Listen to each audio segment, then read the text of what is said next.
Brie's got her VPN between her and us. She's Right scared now, we're gonna send her malware or something. Right now, the only camera I see in the Video Ninja is mine. Brie's returning. With me in the background. Yeah. Which you, Actually yeah, clear you're now. right. You see your hair in the background. That's really funny. If I move, you're gonna be right there. Here you go. I see not visible Kriv. Yeah, I don't have a camera. I'm 50-50 on Amazing. it, actually. You turn on your camera and it turns on in the stream. It's working great. So you can see my camera in the stream now. My camera is not working on the stream. Yeah. Why is that? Give me a second. Preferential treatment. It picks the faces it wants to see. Right. The ones that will break cameras or monitors. I'm gonna be fiddling with this the whole game. I apologize in advance. Also, I want to take a picture of the poor, sad setup my camera is currently on. It's like riding Count of Monte Cristo, Les Mis, my sewing kit. All right, I got the cameras going now.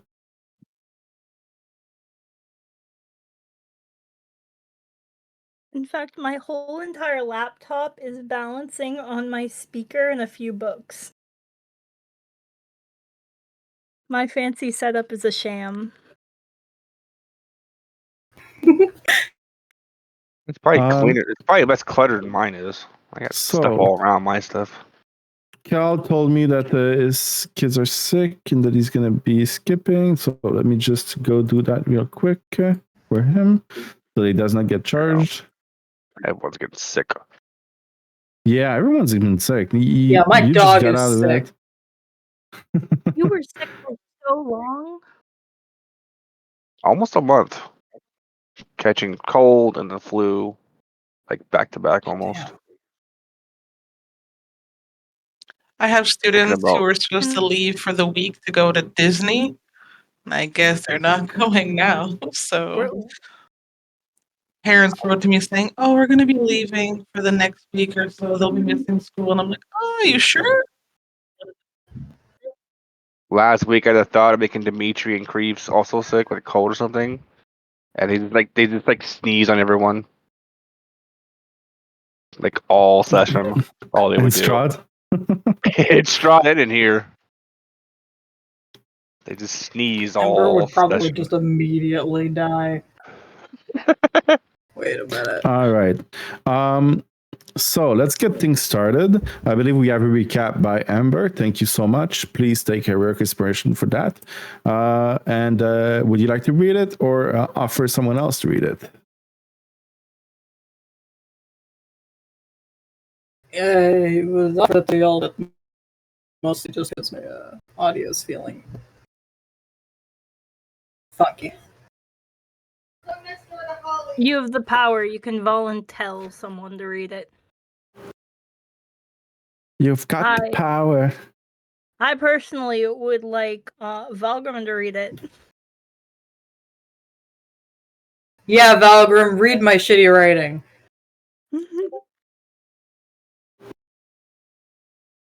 Looks like Valgrim, you're being put on the spot. I will be a student of your language. He thinks if he ignores us, he doesn't have to read it. But he's reading it. He's not allowed. My headset was off. I was not reading it at all, actually. But I was trying to help you out. You said you were reading it, just not loud. Valgrim, read. I'm surprised you people want to hear my voice for that long. Absolutely. Go for it, man. Let's see. Session 22. Ember and Lotte enter Bavlorna's hut. Got a lot of taxidermy creatures over the wall. Bavlorna says to the fog that she wants us to return what Ember stole from her. Ember plays innocent. Definitely innocent. Bloody Toes comes in I've never done and that gets in all my completely life. wrecked. See, Bavlorna starts messing with Lotte and then starts sneezing because she can run in circles counterclockwise, I believe. Yeah. Let's see. Lotte somehow fights off Bavlorna and doesn't die, and Ember comes and helps her. She should have totally died. I've realized that today. Yeah. I still think I would have got lived. her. I went down twice, but I lived. Pure skill. Definitely pure skill. I feel like we keep being like, it's a miracle. It's just there was Ember working her ass off to keep Lotte from dying.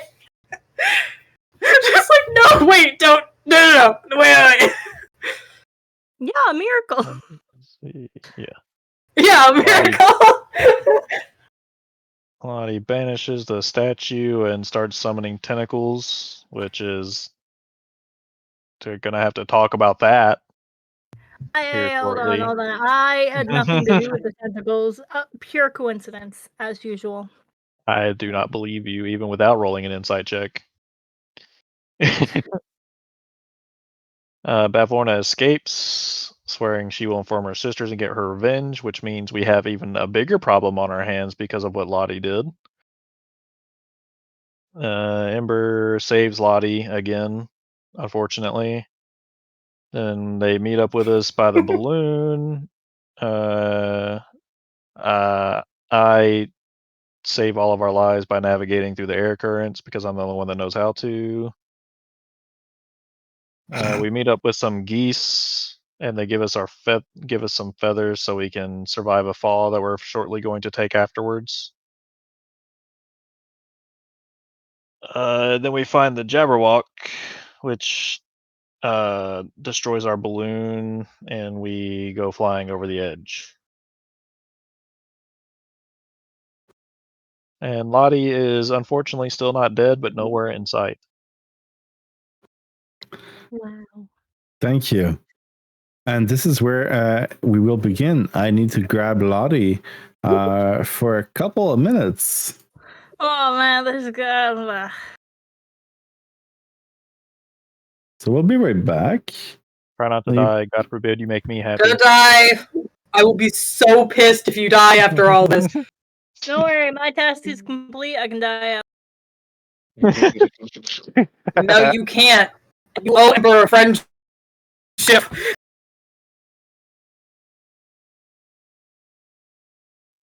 The first thing he said was, "Are you ready to die?" Oh god. But yeah, Maeve, I will be taking French this next semester, so I might be asking you guys questions. Anytime at all. 1, 2, 3, 4, 5, 6, 7, 8, 9, 10. Not bad. Yeah! I used to be able to count in 7 languages to 10. I can speak different tongues too. I don't know what I said though, but But feel free to reach out anytime. We'll gladly help. If it's not him, I will absolutely. I was about to say, you're the teacher here, so I assume you would be the first one. I am, yeah, absolutely. But of all classes I took in high school, French is one I cannot remember at all. I actually did take French in high school, but I can't remember it at all. Yeah, I'm required to take a foreign language sequence, and I was like, well, I don't want to take Spanish, and I know quite a few native French speakers, so maybe I should take that one. Yeah, take a hard one. Take like German or Russian. We only offer French. German is and not Spanish. that hard. Probably not. Russian is. You gotta remember, I live in the middle of bumfuck nowhere. You think Russian. they're gonna offer a bunch of foreign languages? Russian wasn't that too bad. German's actually a pretty popular one, at least in the Midwest. Weirdly popular. I used to know a little bit of Russian because my best friend, one of my best friends growing up, was Russian. Well, they're immigrated from Russia. And I could speak Chinese to 10, but not very well because that was a lot younger. Fauci, get your I was able to face learn out of your brother's butt. I kind of learned Sorry, English and Jess. French at the same time. So when it came to learning like another language, I only did like when we have a C-chip here, which is like between high school and university. We have like a little 2 to 3 years schooling, and I took Spanish, and I was like, ooh, I don't know how to learn a language because it kind of just always came naturally around me. So having to like study and do all that kind of stuff was like, oh, this isn't as easy as I expected it to be. Yeah. I thought knowing another Yeah. language would be so easy, but no, it's not. Especially if you're learning two at the same time, because sometimes it just becomes the other language. Like whenever I was like trying to remember, oh yeah, I learned Spanish in my middle school. I can totally do this again. Except that I start adding German words for some reason, because if I don't remember the Spanish word, I remember the German word. That's what the filler is going to be. I just remembered something. With this system, we can still see Gabe's camera. We can. And does anyone know how to read lips? No, but I know of an AI program that can do it for you.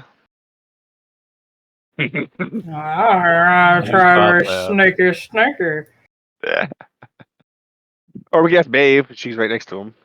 Maeve can just tell us what he's saying. Trying really hard not to listen. Are we going to take bets on if I'm going to survive Friday? Wait, I guess the only person who really knows about this is Gabe. Good luck on Friday, Noah. Work on Doa in general. You don't have Kathir anymore, which was one of the worst people in the party to deal with. As much as I love Serhi, his character was a fucking asshole. I cannot imagine that. Serhi's such a sweetheart. No, Kathir was one of the most asshole characters in Doa. Wasn't he the one who got stabbed like immediately? No, he's the one that did the stabbing. Ah. Yeah, Kathir was the avatar of the God of Death, Ball. Wait, there's a God of Murder. Excuse me. There's Ball and Doa. Yeah, he just straight up ripped it from fucking Faerun. Yeah. Okay. I'm like because it's spelled technically my brain's different, but it is still the same god. Gotcha. I wonder what Tuda's gonna be doing after Shroud. We were gonna do a pirate themed in Doa, but that was Kurt's idea. I died. He left. I see. I was told that Maeve listened to everything I've said. And that's Nah. There was no mention of that. More important people to talk to. She barely listens when I talk, so it's okay. That's normal as usual. Very rarely. Yeah. That's actually how you get like, oh, I'm gonna tell a secret. Ember, I need to grab you for a minute. That's a Bye, Ember. What? Nice knowing you. Being grabbed. Goodbye, everybody. See, I would believe that you actually died, but that would make me happy, and you would never do that, Brie. That is true. I do everything in my power to ensure you are never happy. And I she's only gotten stronger, more manipulative. That's what happened. No, I'm not stronger until I get into the water. Gotta talk to my patron about my amazing deeds, besting a hag all by myself, with no help whatsoever. Anyways, Brie, any ideas what we're gonna do after Shroud? No. I guess we're not doing the pirate thing anymore, right? Wait, why not? I think we are. Yeah, we're still doing the pirate thing. Left. Well, yeah, but we can still do the pirate thing. I want to be in the inland sea. That seems really cool. Okay. I thought that was I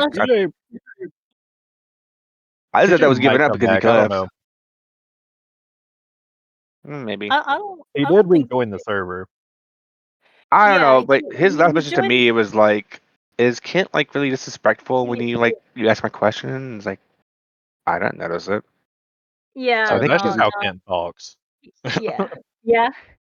He reached out to everybody. I still play. I play Sea of Thieves with him all the time. But yeah, he reached out to a whole bunch of people on the server, but ultimately him and Kent had like a long discussion, and it's just kind of like, it seems like they came to like a mutual agreement. He's like, we talked, there's things we can't agree on, so he's just dipping out of the games, but he's still on the server, which is good. Yeah. Just hope it wasn't from Dimitri leaving him because of Dimitri. No. He again. Dimitri's really annoying at times, especially last session, telling everyone our secrets. Okay, no, I love that. I as mad as CC gets at Dimitri, me as a player, that is my favorite thing in the world when Dimitri just tells everyone all of our secrets. It's so funny to me. Just every time you're like, we're going to blah blah blah, and I'm like, oh my god, Dimitri. We have these powerful seeds. You just be like, oh, they're engaged. I'm like, oh no. As you all land from the sky and crash on the lush floor of this very large forest, you look up at the sky and it's only trees. The sky is barely noticeable. There's a little bit of light shining through, but other than that, it's an extremely dark forest filled with moss, with fireflies flying around everywhere. The balloon flying above you 40 feet in the sky. What do you all do? It's flying, or is it stuck to a tree? It's stuck to a tree, sorry. Okay, I was going to say, is it flying away without us? Goodbye, balloon. That's just my funny way of talking. I'm going to cast Mending on Astaroth and fix him. Okay. Ember's panicking because she doesn't know where Lotte is. My goodness. Tasty. Did I not take damage from any of that, or? I may not have marked it on your sheet. No, you would have didn't. taken. He had Featherfall, I thought. Oh, you did. A bunch of you got the Featherfall, and the Jabberwock was not specifically attacking you. He was attacking the balloon. So from that, you did not take any damage. That's what I was wondering, because Jabberwock, it sounded like it would actually try to bite us at least. Or Kriv would put him in the path of getting bit. If it's going after one of the party members. I'm jealous of our flying prowess. I want to make sure that your spells are okay, Ember. That your spell slots are used up on both character sheets. I'm just doing that now. Mm-hmm. So you're missing one level 1 and one level 2. Dope. You got your you used Wild Shape, right? No, she didn't. She used her free charge of Enlarge Reduce was what she did. Right. Okay, perfect. So Valgrim repairs Astaroth, and you basically just plug some of his broken limbs back inside and fix them real quick.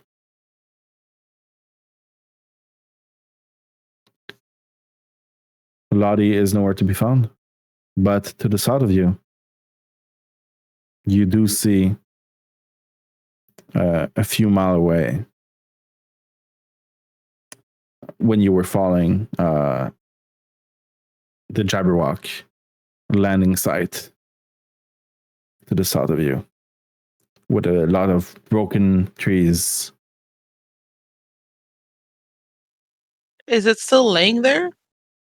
It's too far to tell. This is an extremely lush forest. You'd have to get closer to see. Well, if I had to guess, Lottie's going to go after the treasure, so let's go to the body of the Jabberwock.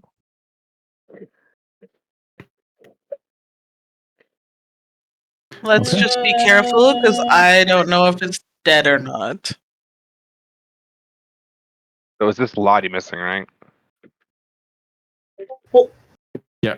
Just Lotte. To be technical and about 2 it, deaths. We lost our 2 navigators. Yes, Morgoth and Clapperclaw are also missing. Clapperclaw came with us? Or I thought he wasn't going to leave until he had his new head. They fell from the sky. It's not ideal. Well, I didn't know Replica came with us. I thought he was. Oh yeah, Ember stole his head back from Bavlorna, and so that was short-lived. Could I get a marching order as you make your way to the south? Brie first, probably navigating. Ember will follow Kriv. Sorry. I can be after Ember. I guess me and Astaroth will take up the rear then.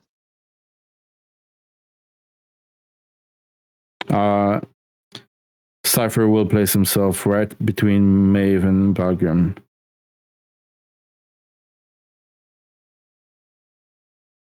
All right. And Lotte is missing. As usual. You make your way to the south. It is there's no real paths in this forest. You are zigzagging through, avoiding rocks, avoiding tree trunks. There's a lot of woodland beings around. There's something I can do during that, though. Yes, can you please roll me a survival check? Every once in a while, I want to take my claws and just scratch a tree. Every once in a while. Yeah, Ember's gonna turn into something, but then I just remembered that I just switched this over to the new version, so I'm gonna pick out some cards, and then I will tell you what you're gonna do. I got 15 on my survival. Okay. And you are marking down tree. Any specific ways that you're using your claws to mark them? Not specifically, no, but I want to make it so I can notice it. So in the event that we do kind of do like run in circles, I'll be able to see the mark. So it'll be the same side of every tree, essentially, as we're heading south. Okay. You keep heading south, and Ember, you do notice that Kriv is injuring all of the trees in front of you. You have to put it that way. Like, hey, Druid, the trees are being hurt. I imagine Ember's like healing them behind Kriv. Yeah, she just like puts them back together. Yeah. I'm doing what he's doing. Yeah, like you're never gonna find your way back. Oh, that'd be hilarious. After about an hour's walk in this forest, you get to a it's not really a clearing, but like a huge hole in the middle of some trees where there's a lot of broken trees. Can you, Lotte,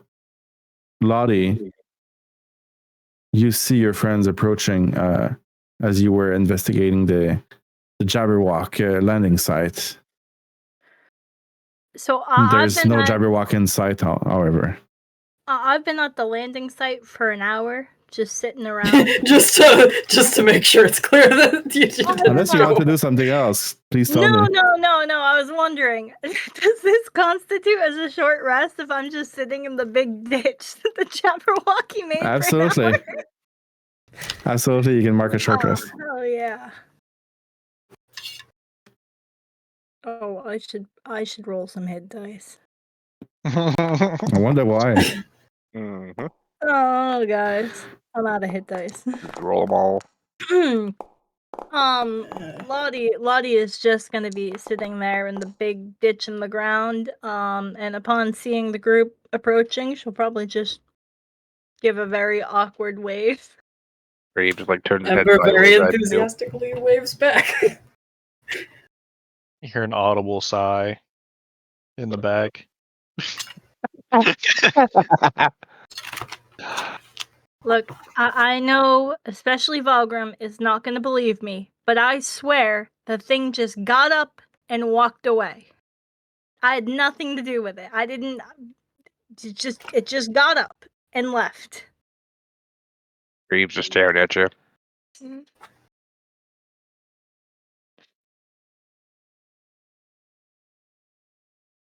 Hi, Kriv.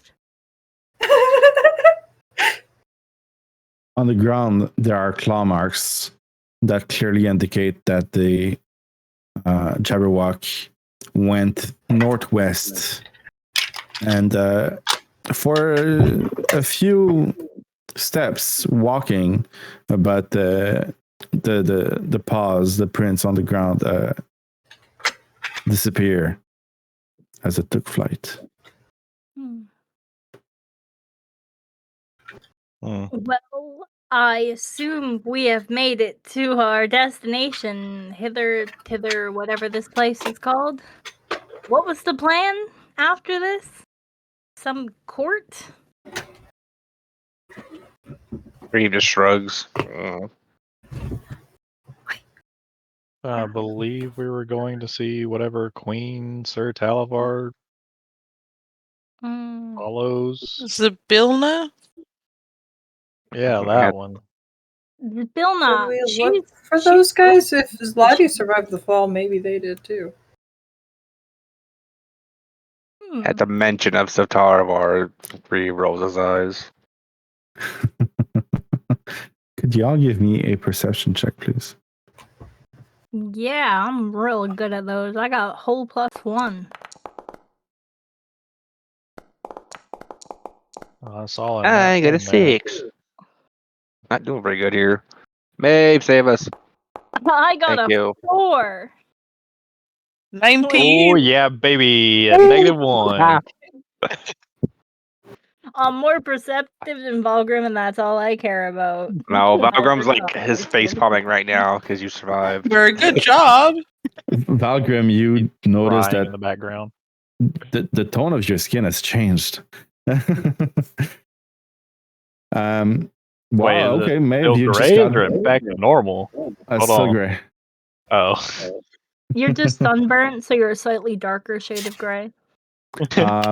Oh, Maeve, you got beat by Ember.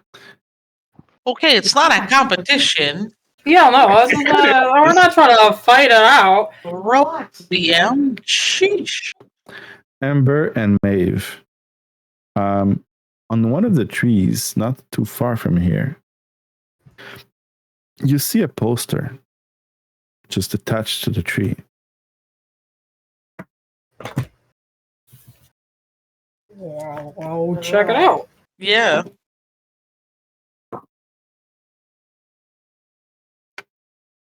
I have a picture for you. Let me put it in the chat. Give me a second. Oh no, my software just crashed. Okay, I got it.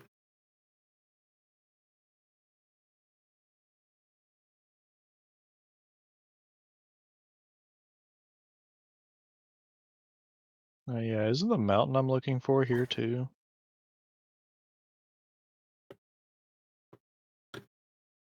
Give me just 1 second. So the poster that you see, it says "Wanted, Will of the Feywild" with a rough drawing of a kid.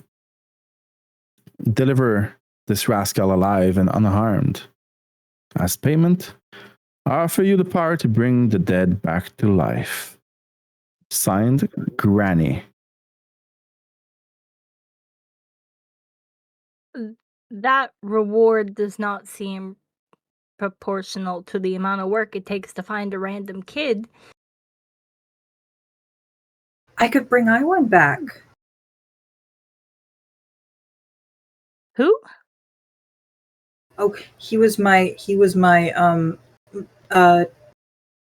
master, but he was like a father to me. So Wasn't he also mean to you? well, yeah, but he always, did nice things afterwards, like gave me more food or gave me pretty things to put in my room house cage.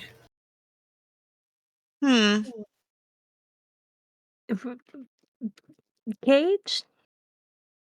Well, I couldn't leave. Uh-huh. I we're not gonna comment on that at the moment.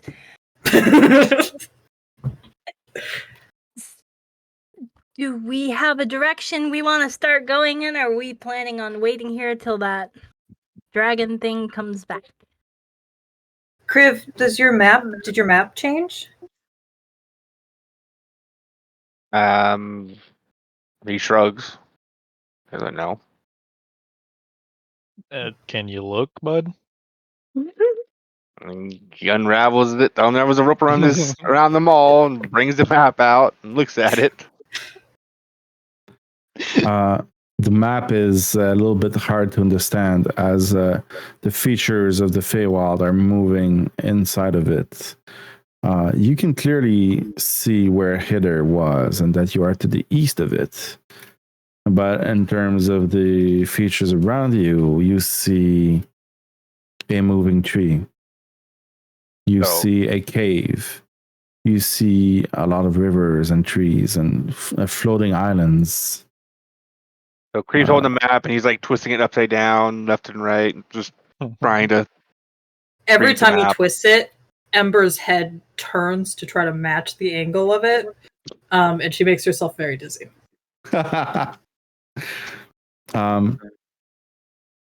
you give me another survival, Kriv, please? Kriv. 13.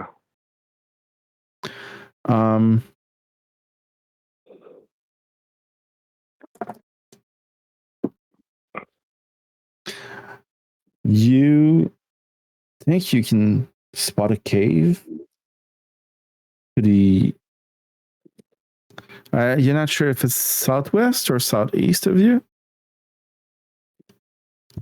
There's definitely a cave nearby.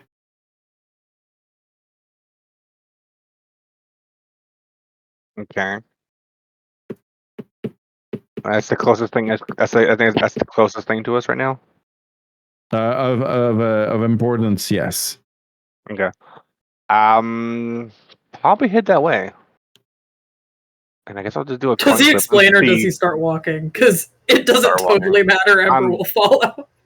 I'm walking with the map in front of me, heading the direction. So Ember follows without question. Where are we going?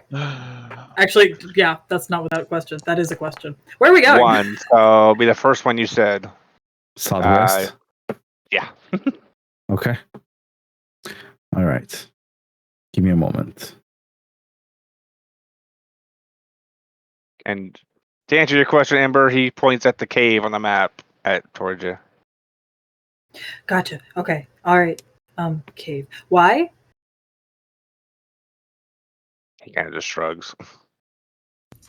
There wouldn't be water near this cave by any chance. He shrugs and shows you the map and see if you can find water around it yourself. You behind him, following.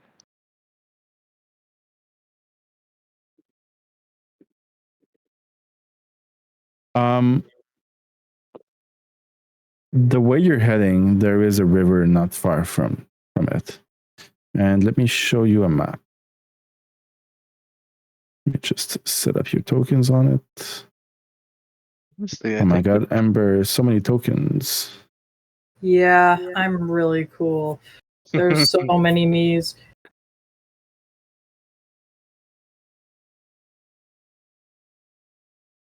Lotte, I guess to answer your question about water. I think he'll just take out his water skin and just like pour some on your head. There's your water. Thank you, Kriv, but that is not what I intended. I was looking for more of a body of water to push you into because you're starting to smell. And then he'll dump the rest of the water himself. Now he's out of water. Well, now we need to find a river to refill it.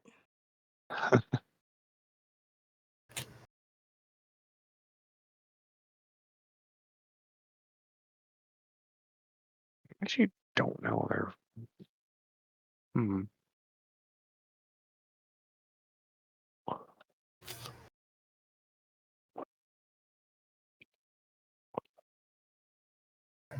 your map is going to change.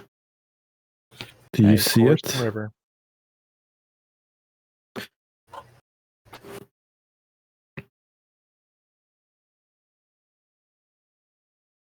Yep, I see it.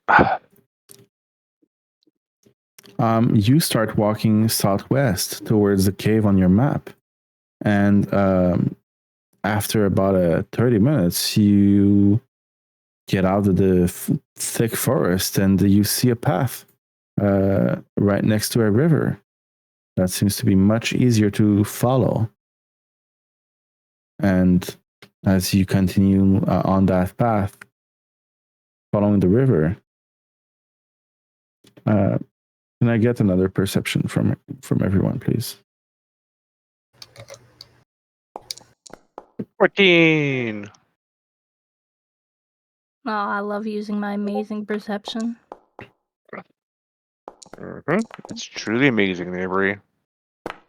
Hey, I did better than Lotte this time.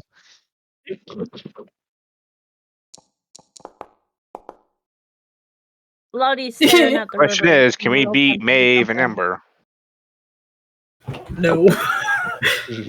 Never. I was close to Ember, at least. Yeah. As you continue on the path, Maeve, you hear a slight rustle in the bushes to your right. Hey guys, I think there's something to the right of us making noise in the bushes. Yes, to the right. And I look at the group like, are we concerned? Are we ignoring? I'll start preparing an Eldritch Blast and then just look at the group and just like, Hi, friend. There's no reason to hide. We're really friendly. Usually. As you say that, Ember, you all hear nonsense shouting from the trees and the bushes, and emerging from the trees, you see one orc. It looks like this. He is wearing a kind of a tuxedo with ripped sleeves and a briefcase, and he's yelling, "Private market actors, what are you doing here?" I don't know who you've confused me with, but I don't think that that's any of us. I don't know all of Cypher's names. I think he has a lot of them, but I don't think that's one of them. He approaches and says, "We have to protect our shareholders' interests." And another orc pops out from the trees.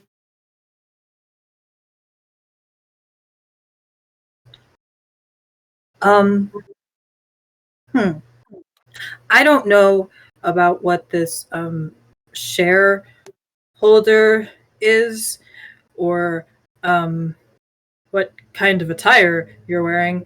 It's very mysterious. But I think you have us confused with somebody else, and I hope you find your mysterious holders of shares. As you say that, another one appears from the forest and says, "We have to invest in private capital." And they start blocking really your road in front of you. One of them is yelling other jargon, "Licensing of intellectual property." They can you roll me an intelligence check? Well, all of you. I want to all fail of this us. so We're all badly. I'm pretty sure Kriv doesn't understand any of this because I don't understand any of this. Let's see. Am I want to Intelligence fail check. this. What is it? Intelligence? Ooh, man, another nat 1. 14. Oh damn! You're a smart Yay. person. No.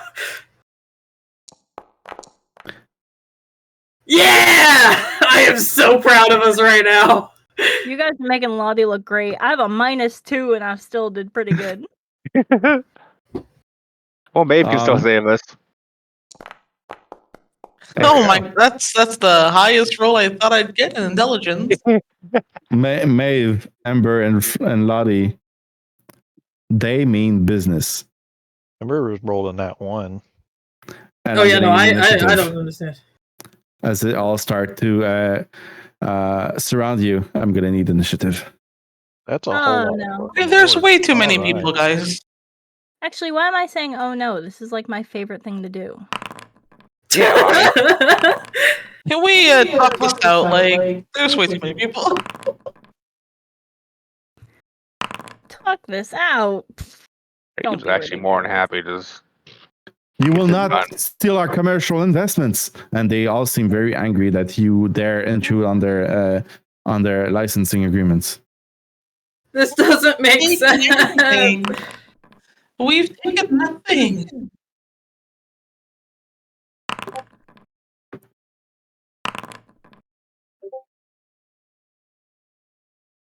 And I Good. just realized that there was no music playing, so I'm trying to fix that right now. Give me a second. Initiative. My goodness. All my other characters have advantage on initiative. It's very sad playing Lotte and going last.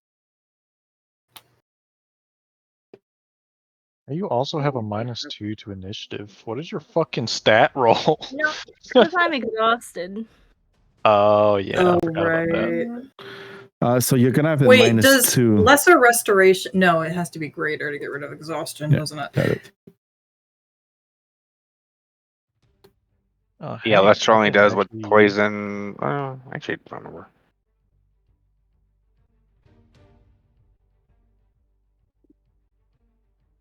I can hit somebody with Oh, a it brand doesn't- it against didn't- mine. So you are being attacked by business orcs. Not the What are they business doing in the orcs. forest? Nobody knows. Astros initiative needs to be changed. Oh yes, thank you for reminding me. You got a 17, so he's gonna get a 17 as well, or 16.9. And Cal starts and is like, I don't understand a word you're saying, but you're about to get burnt. And he casts Firebolt on one of the nearest business orc.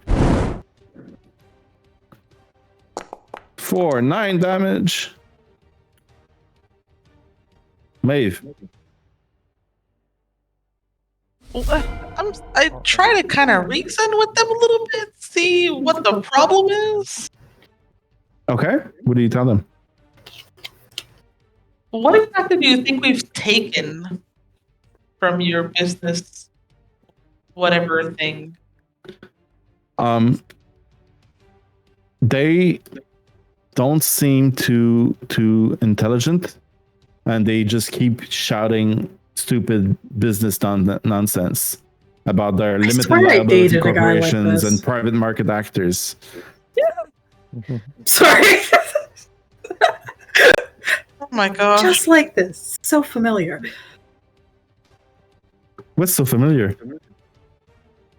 I was joking that I dated somebody just like this. Oh,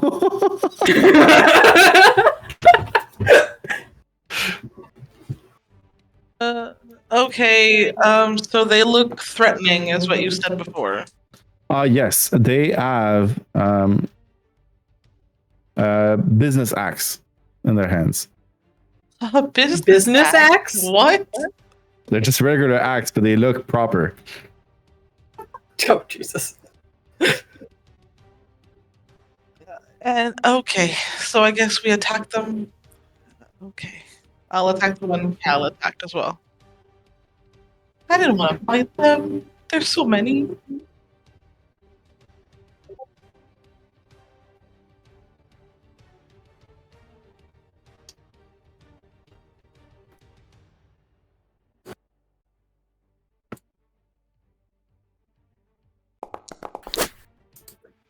$28. Would you like to use your bonus action? Thank you for reminding me. I think Do I use steady aim or insightful fighting? I'm still kind of learning them a little bit. Insightful fighting will give you the sneak attack, but the other one gives you advantage. So like the sneak, so you already hit, so you should do Insightful. insightful, because that means that whenever you attack that particular target, you'll always get. Well, you have to do a roll on deception versus their insight too. Wisdom. Yeah. Yeah. The other one won't. As long as you get it, you'll get the sneak attack anyway. But Steady aim means that you cannot move. yeah, Yeah. I'm not gonna move from here anyway this turn. I guess sneak attack with insightful fighting. Okay, roll your insight. Again, it's deception, which he he's a has so corporate much man. of. He might actually probably be really great at it.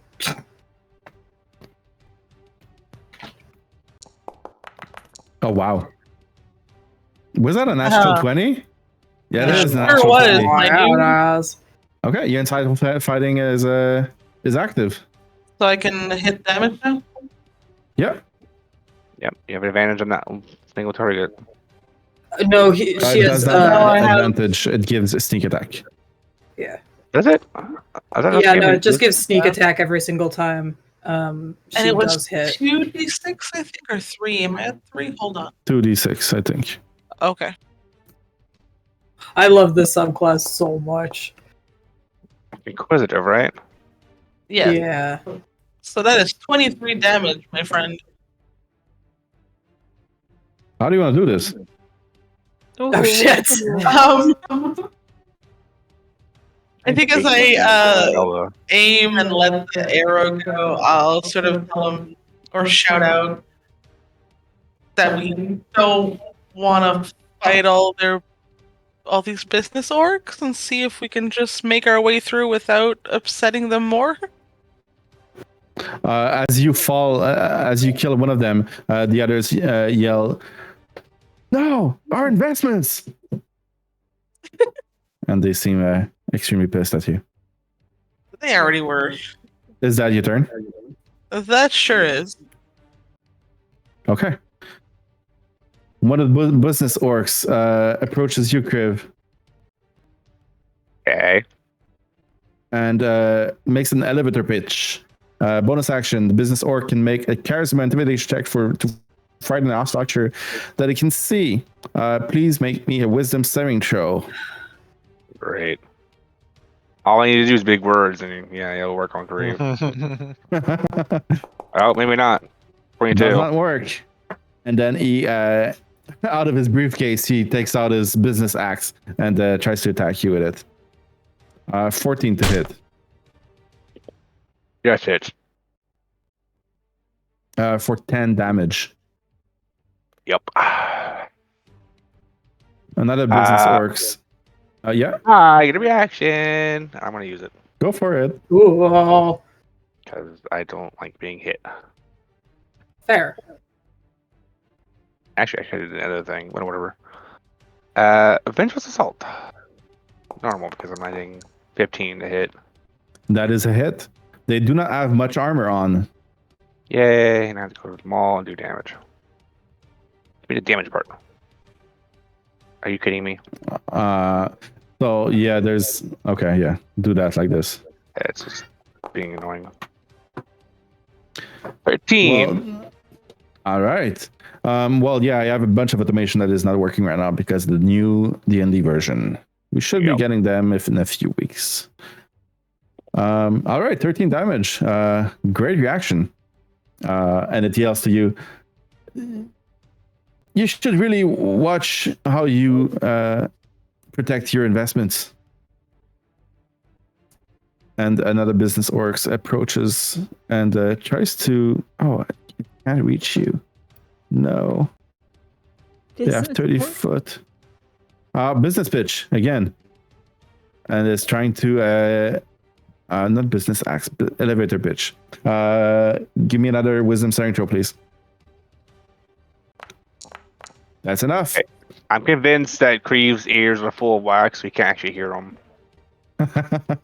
It's a good way to deal with those people. Just stop listening to them. They start talking about Tesla stocks and Bitcoins.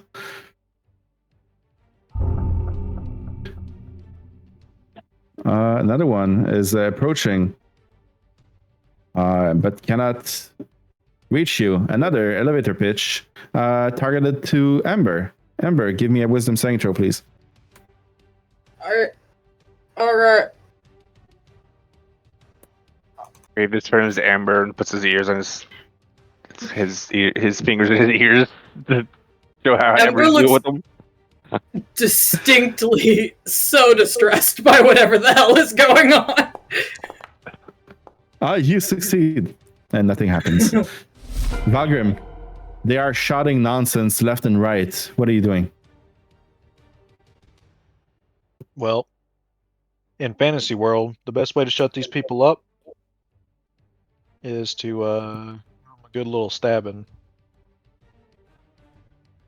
Fair. So I'm glad Argon still works. I haven't been able to use this spell yet. I want to smack the fuck out of somebody with some smiting. Branding smite. Smiting. Oh. And I'm gonna attack. For a dirty 20 to hit. Oh yeah, baby. It hits. For 8 damage on that one, and I get an extra 2d6 Yeah. for 9. Sweet Jesus, it's bloodied. And my second attack. Is Branding Smite a bonus action or is just a free action? It's a bonus action, Okay. but it only goes off on one attack. Ooh, 14? That is a hit. Okay. For another 10 damage. Oh, wow. Okay. Still standing. Yeah, unfortunately. He's trying to And protect that's, himself with his briefcase, but you're just walking through him. And unfortunately, Astaroth cannot do anything. Yep. He takes a dodge action, I think. Mm-hmm. Kriv, you are surrounded by business orcs. Okay.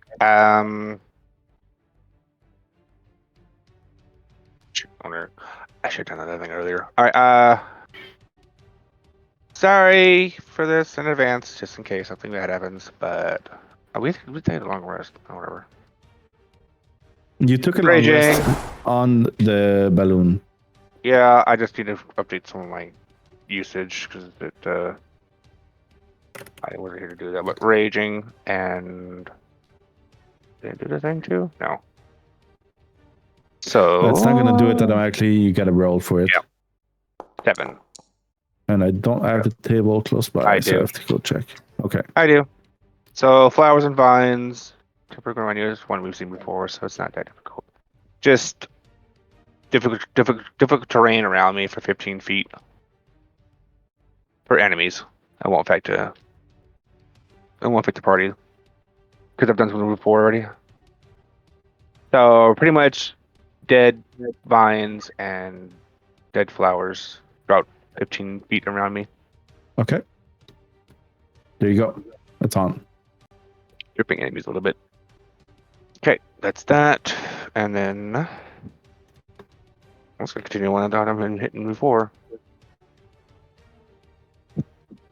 Unless I want to get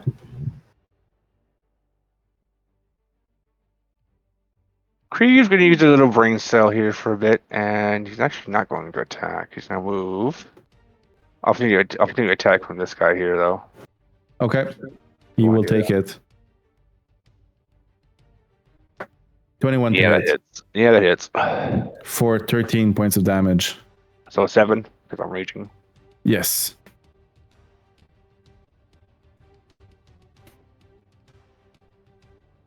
Okay, I'm going to move.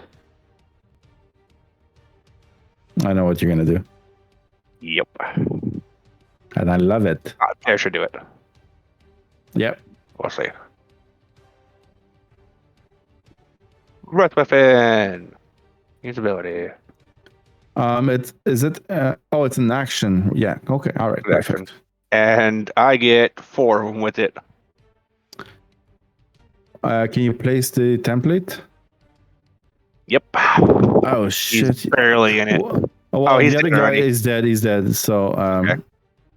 I yeah. didn't see he was alive, but Okay. I got 3 at least. Dexterity is 15. Yep. Furthest one, 7. He fails. Second, he fails. Third one, Or not succeed. 15. Makes it. Okay, so roll the damage, please. That'd be a high roll for me. There. 7. Well, it's equivalent to 3 attacks at least. Give or take. Pretty good. Okay, the middle one is not bloodied. And that is your turn? Yep. You might want to move that template about the 15 feet though around me, because I think he might not be in range of it. Yeah. And that's my turn. Thank you. Valgrim, the one that you nearly killed, will try and use his elevator pitch against you. Please give me a wisdom saving throw. Oh, it'll probably work. Yep. I'll see what happens. You are frightened from the business orcs. So all it does for that specific effect is you will have disadvantage on attacks made against them until the start of your next turn. Until the end of your next turn. It makes more sense. Yeah. Okay. And then it's going to attack you. Business axe. 20. No, dirty 20. No. Shield. Which brings you to 21. 21. Very Amazing. nice. So as he brings down his business axe on you, he hits an invisible wall surrounding you. Perfect. Let's put shield on you. And that's the end of that turn. This business orc gets closer and will use his business jargon on Cal. Wisdom saving throw from Cal. 18, he succeeds, and then he's gonna get hit. For a natural 2. Ember, it's your turn. Oh no, I was dreading this. You got this. I believe in you. I've made new choices and now I have to live with my new consequences. Oh,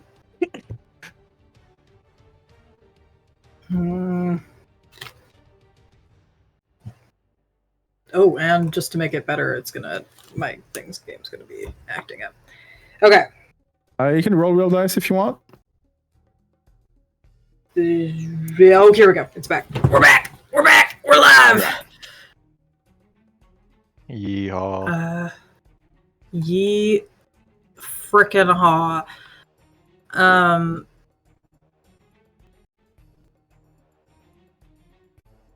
We're gonna do an oldie but a goodie. Hee hee. Yeah. What's the oldie but goodie? Spike growth. No, not spike growth. I love it so much. It makes me so happy. I'm gonna Go put ahead it. and place your template. Let's do it like. And remember that it does affect your allies. Yeah. Do it right here.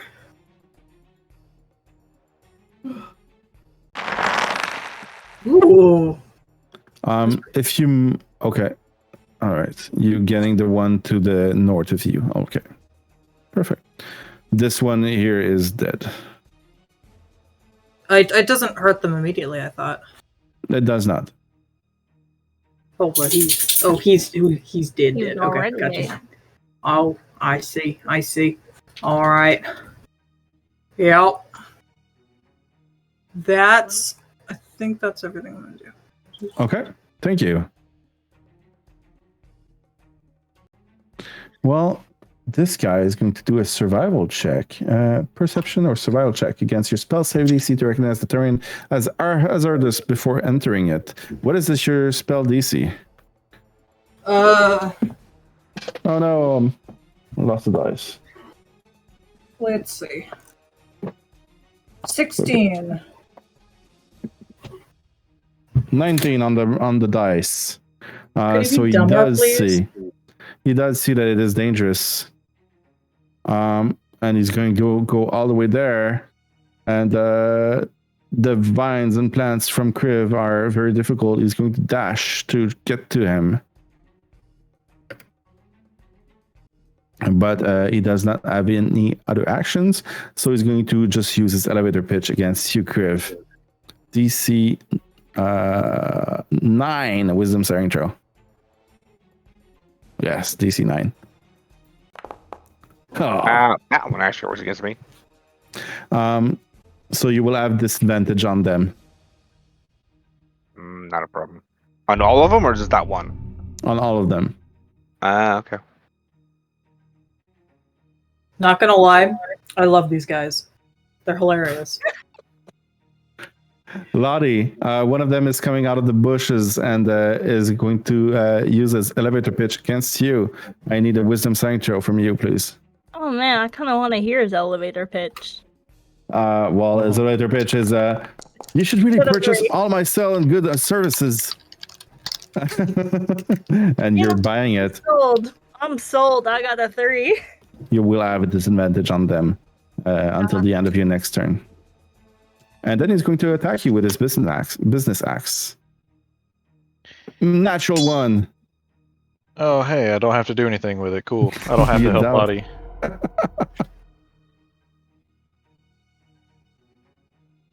Wouldn't have helped me. Cypher says, is it just me or does anybody really understand any of this? It's really weird. And he's going to cast. He's going to try and finish off the one right next to Valgrim with Toll the Dead. Yeah, you told that dead. And he fails. For 8 He told that damage. dead. And the orc right in front of you, Valgrim, appears to have an aneurysm and falls to the ground. Hey DM, can I make a slight comment? What? I don't think that Cypher is leveled up. He is not. No. I've been trying to get rid of him. Okay. I tried to kill him. I tried to kill him from the balloon. It did not work. I know, because we're not on him. We like Cypher. Yeah, we like We Cypher. keep Kent's character in this campaign until the end. Until the end. Oh my god. The ending. Give him a random wife to settle down with. Even though It has to be the bullywug. I'm sorry, I don't make the rules. I will level him up soon. Well, we can make an excuse. Or We don't have to kill him. someone can take control of this character during combat. I will. You Give me will? experience playing cleric. I have a lot of experience playing cleric. It's just during combat, though. Okay. Well, if you want to go and I don't know I don't think you'll have access to his character sheet. This though. is Valgrim, and Valgrim's familiar Cypher, and Valgrim's other familiar Astaroth, and Valgrim's other familiar Cypher's familiar. Yes. Are you sure you want to do that? It's slowly building up my ability to DM by just controlling more and more characters. Yeah. We'll figure something out about the character sheet, but I don't mind. Lotte, it's your turn. I have disadvantage if I want to hit any of these people, unfortunately, because I'm terrified. Which, Lotte being afraid of something, You're terrified of their stonks and yeah. Lottie's having all kinds of crypto new wallets. experiences lately. They're hurting Lottie's head. She's really not in the business. She's not that smart. She's kind of stupid. Let's see. I'm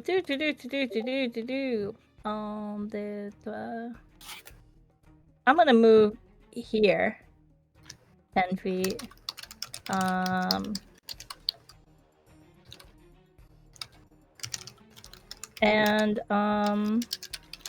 Wow, thank goodness I just long rested. You short rested. I short rested, right. Yeah, I get all my spells back because I'm a warlock. If I put this template here, can I hit Undeta? You can hit all 12 of them, yes. You can also hit Cal. Oh, you know what? Cal's pretty dexterous. I'm not too concerned. It's a DC 16 saving throw. I mean, if you angle it like that, it shouldn't hit Cal, actually. Let me see. I think the DM Don't really hit just wants us Cal. to hit Cal. Cal's a bunny. He's fine. He's fine.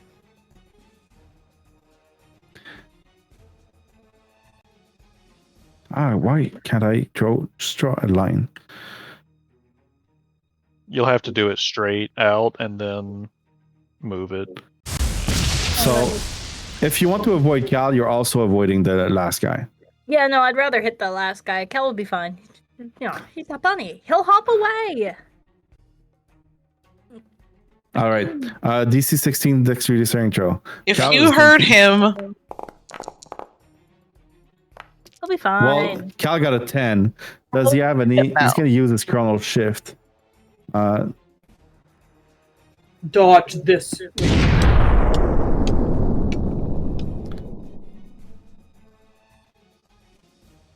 Yeah, he can do that. He can do that. Dexterity. So he's a creature you can see. Okay. He succeeds. Okay. So the other guys.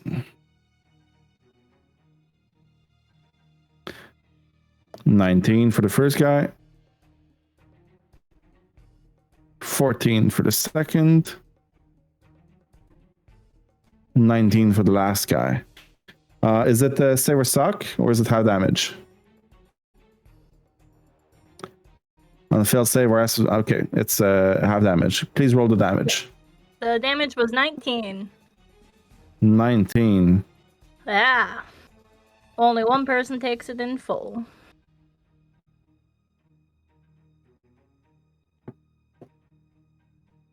So the second guy takes the full amount. The businessman song. That's what this reminds me of.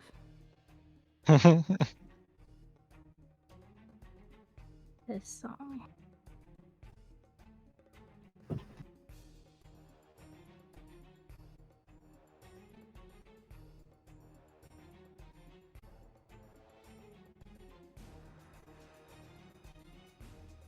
you're typing so loudly.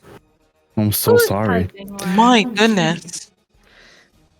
And Cal turns to you, Lottie, says, "Hey, be careful here."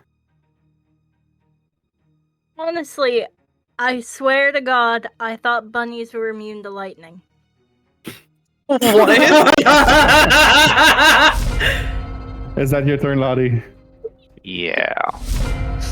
We're all immune to lightning, Lottie. It's just a matter of time when you're going to test it against us. Everybody's immortal until proven otherwise.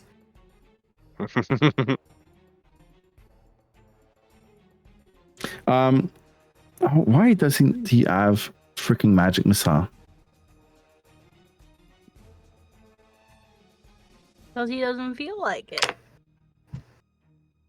Hopefully Cal can finish the guy right in front of him.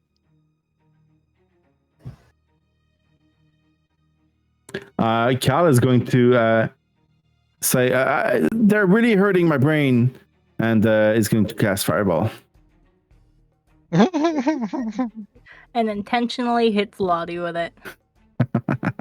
No, he If can't. he He burns hates my them. spikes, I'm gonna be so mad. He's gonna burn your spikes. He's gonna burn my spikes. Does that Damn. actually do something to my spikes? Let's see. Are my Fail. spikes flammable? It Fail. actually doesn't say that my spikes are flammable. They're not. And save. Oh, okay, I'm happier. The first guy burns down. The second guy burns down. And the next guy only takes half. And he turns to you all. You're lucky you weren't in that over there, or I would have hit you too. And that's his turn. Maeve, it's your turn. Am I too close to use my bow? You are not.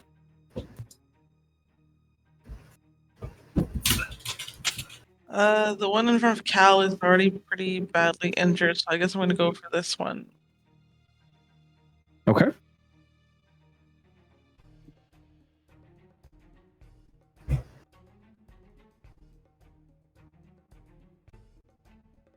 You have advantage.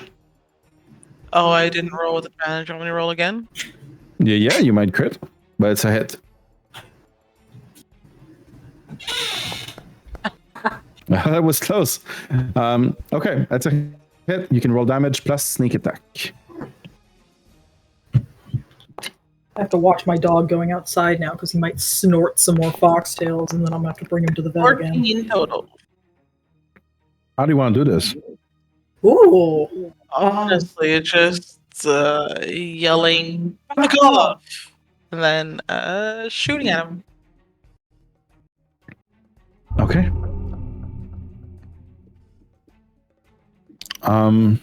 Let's see how wise this guy is.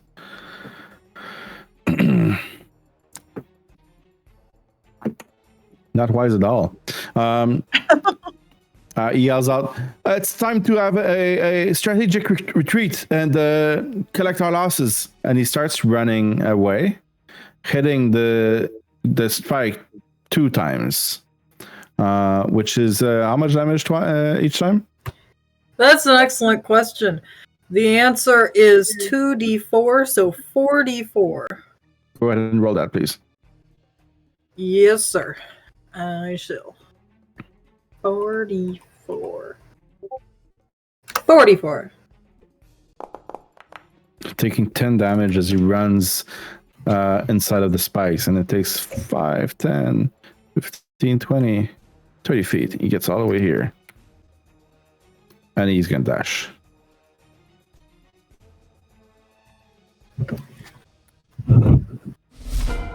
Valgrim, it's your turn. The guy next to you is dead. Yep, and I see someone running. He's a running. You ain't running from me, motherfucker. I mean, I wanted to invest in their business plan. 24 to hit. I don't know what it is. 24 is a hit. Kill him off. For 12 damage. That's enough. How do you want to do this? As he's running away from you. Yeah, it's gonna hit him in the back of the head as he's running away and just engulf his head in flames. And he starts running in circles, trying to extinguish the flames. But as he tries to extinguish them, he falls to the ground and starts rolling. And soon after, he stops moving.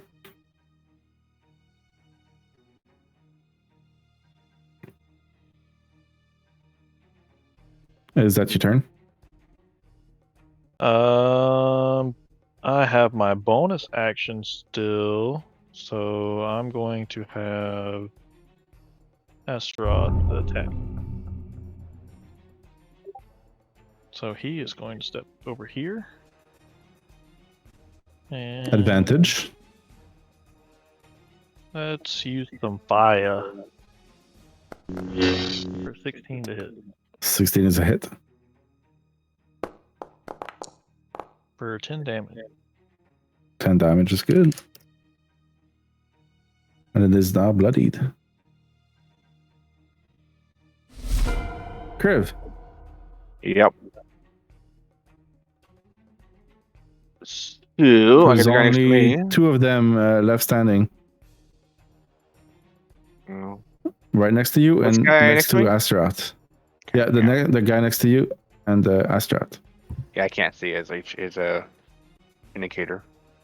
Because you're under him, on Yep. top of him, yeah. My HP bar is covering it. I'm just going to. Well, I'm going to do this first because I'm going to attack him. Where you at? Reckless attack. And then maul. So you have this advantage, so that's going to give you, it's going to balance it out, yeah. Yep. Oh no! Now one ain't gonna do nothing. Not one. His large words are distracting me. There, 16. That's 16 is a hit, yes. For 9. Is that adding the +2? It's not adding the +2, no. A bunch of automations are not working, so let me just Yeah, add so that. it's 11. Nice too. Okay. Any bonus or movement? Nope. Not really. I need to move. Okay, thank you. Ember. Oh shit, that's me. We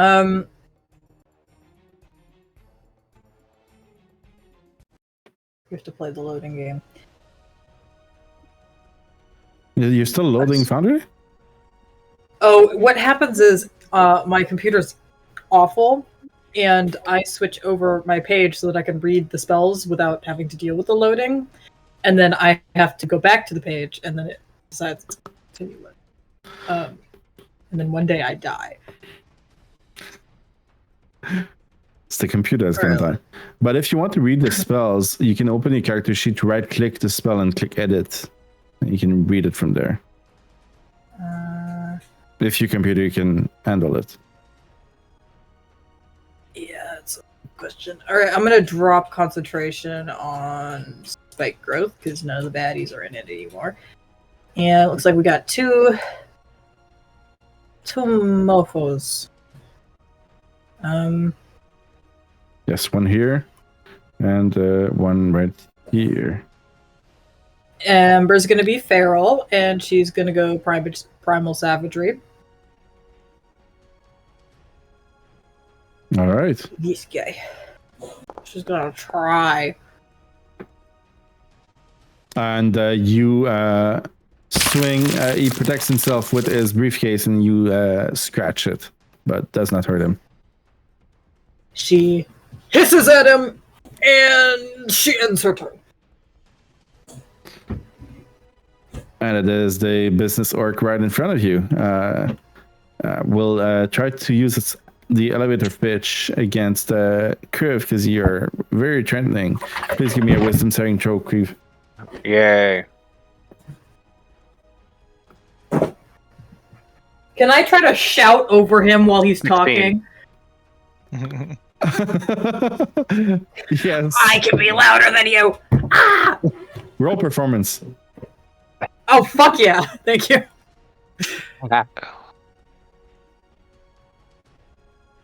The rolling in that one right here would be hilarious. I'm rolling performance as be. well. Got a 7. No! This Valgrim, this is your fault.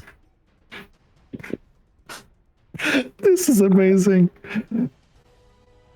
So what does your shouting sound like with the natural one? Oh fuck. Shouting random words. Just copy them, I guess. She's kind of doing a very loud la la la la la la. You're basically just doing it in your Yeah, own no, head, and nobody hears it. Yeah, no, she's fully, yeah, very squeaky. But Kriv did save on the siren show. And Kriv, you're gonna get hit by a business axe. Ember's convinced she helped. 15 to hit. For 8 points of damage, Kriv. It was 15. 15 to hit, yes. Yep. And then 8 damage halved. Okay. Got it.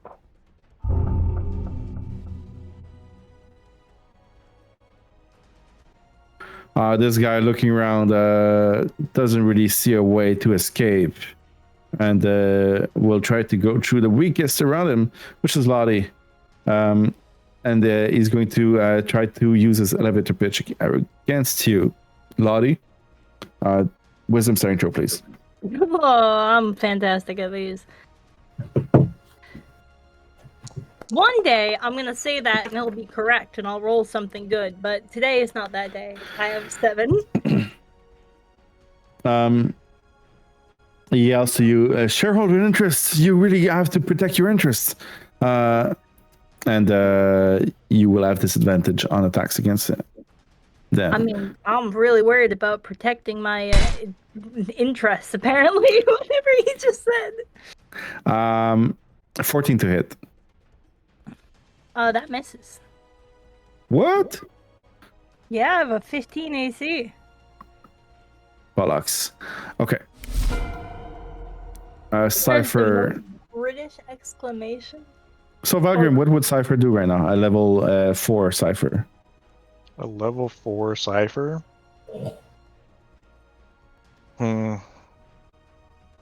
Without having access to any of his character sheet. Anyone super hurt? No. He would probably just Toll the Dead here. Nobody's super hurt. Yes. I'm going to give you ownership of his character sheet. Woo. Your name on Foundry is... It should be Garleth. Yes, there it is. Owner. Toll the Dead.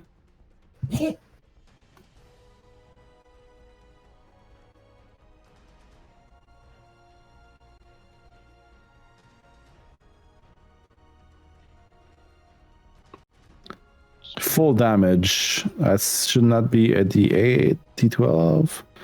D12. For 12 damage. And that was enough.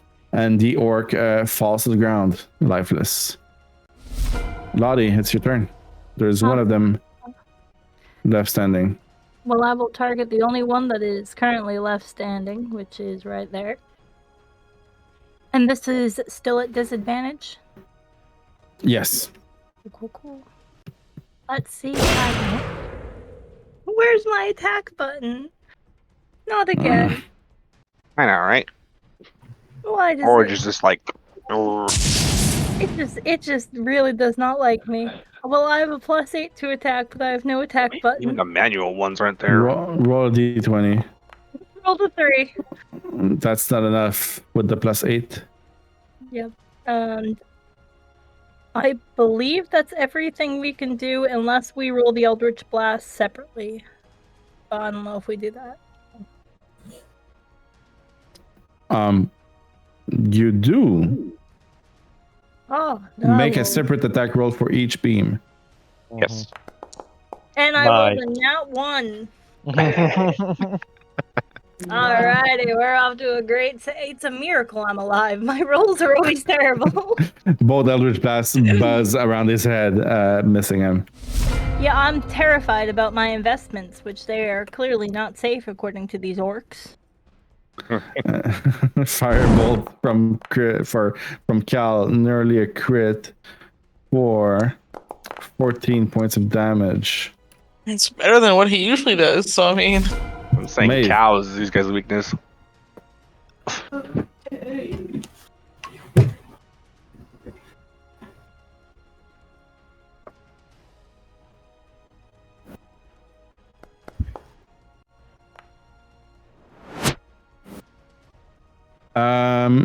You're attacking with your bow? Yes, I Yeah. am. And she can never mess with it with all those modifiers she's got to it. And you could also use a bonus action to add steady aim on top of that if you wanted to. But this is a hit. Roll damage, please. And that's enough. What do you want to do with this last Oh, I'm orc? sorry. I was adding my sneak attack. If you want to overkill him, go for it. Nah, that's fine. Overkill. My brain is super tired. I'm gonna let you flavor this as you wish. You hit him straight in the neck, and he starts flaying back. His briefcase flies in the air, and he falls in the river behind him. It's a lot better than I would have done. Thanks. And with that, combat is finished against those business orcs. Let me delete the tokens. And Every time you say business dork, I have that business song stuck in my head. Business. Not far I off. should have played that song, right? During the combat. No. We're right at 10 p.m. I want to take a quick break. Sorry we started a bit late, so let's make this quick, and we'll be back in 5 to 10 minutes. Yes, Cool. I'm going to take care of my brain Thank you. before any discussion can be had. Goodbye, everybody.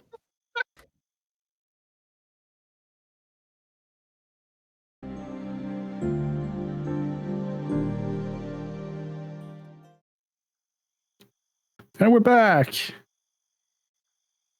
Welcome Nice. back, gamers. Okay, I sent you what the gold wristwatch does, Valgrim. Yeah. But the time on it is broken. It does not show the time. All right. Well, I will put it in my bag for now. Okay, perfect.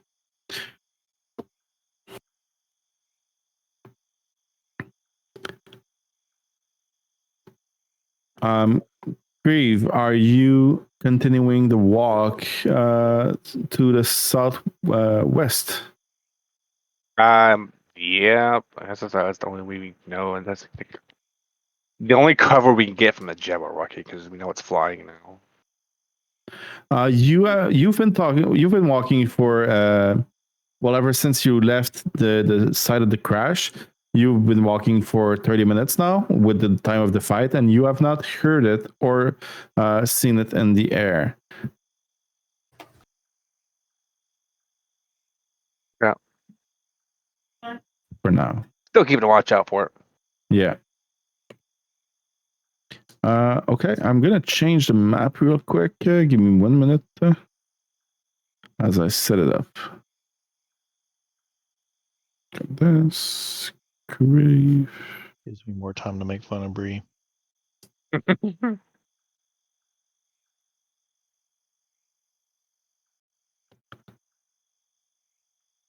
And Asteroth. Camera's off, so we can't see her reaction anymore. Yeah, your camera's not working. My mute was muted as well. I said, no, we don't have it on me. And two, my camera died. So, Brie, that was almost as bad as my glow in the dice or darking. I have this set of glow in the dark dice, and I wanted to see if they were going to work, and then they did, and I was so excited that I was like very loudly during one of our first D&D games together, being like, "Oh my god, my glow in the dice are darking!" And it got immortalized.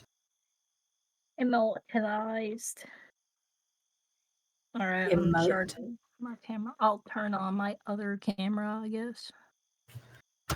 After another 30 minutes, you reach what you think is the cave. Let me show you. Should we have gone and maybe tried to look for Clabberclaw and the... Nah, they're dead. Cut our losses. Well, I mean, my Which we would have done the same for you. Kriev's thing would be like they would probably head to the cave too if they saw it. It's shelter. Between you and the cave, there is a small river. The water does not flow very quickly in it, and it would be pretty easy to cross. You also feel a chill breeze that sweeps through the trees, carrying the scent of damp earth. And you see the cave entrance right over the river, with two different entrances. And in the middle of the two entrances, there is a notice board with a few things on it.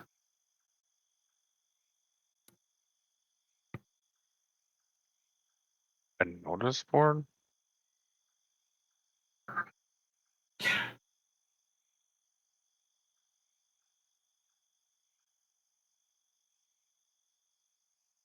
Well, Kriv, is what's supposed to be in here? He just he shrugs. It's like just points at the cave. Ember will very confidently walk up to the cave.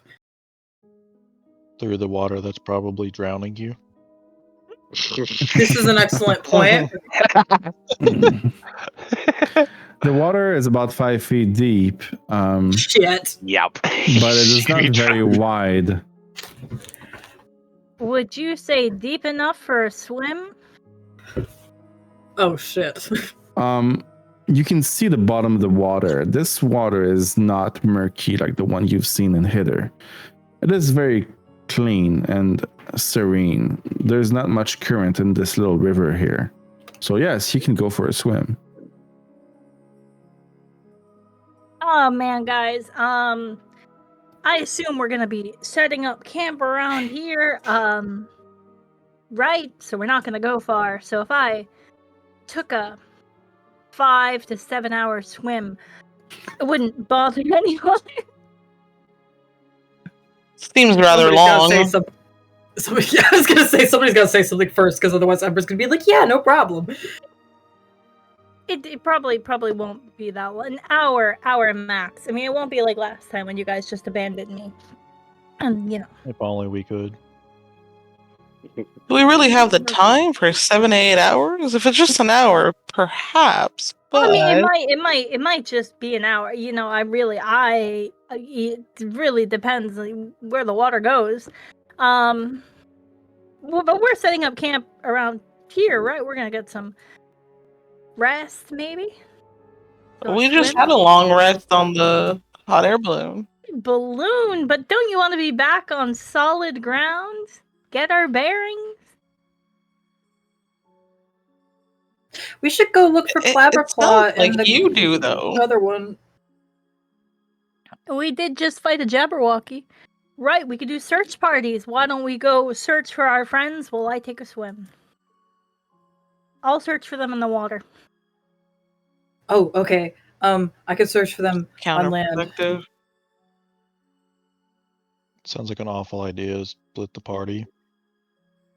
Oh, this is a good point. Yet again. Valgrim, why don't you go with Lotte? No. Okay. Valgrim, 5 to 7 hours underwater. You know, that might not be a bad idea. Can I throw Lotte in the water now? Please do. Do you resist, Lotte? Going in the water anyway, so I guess I'll go, but I am mad at Kriv, and he will be getting bugs in his bed again tonight.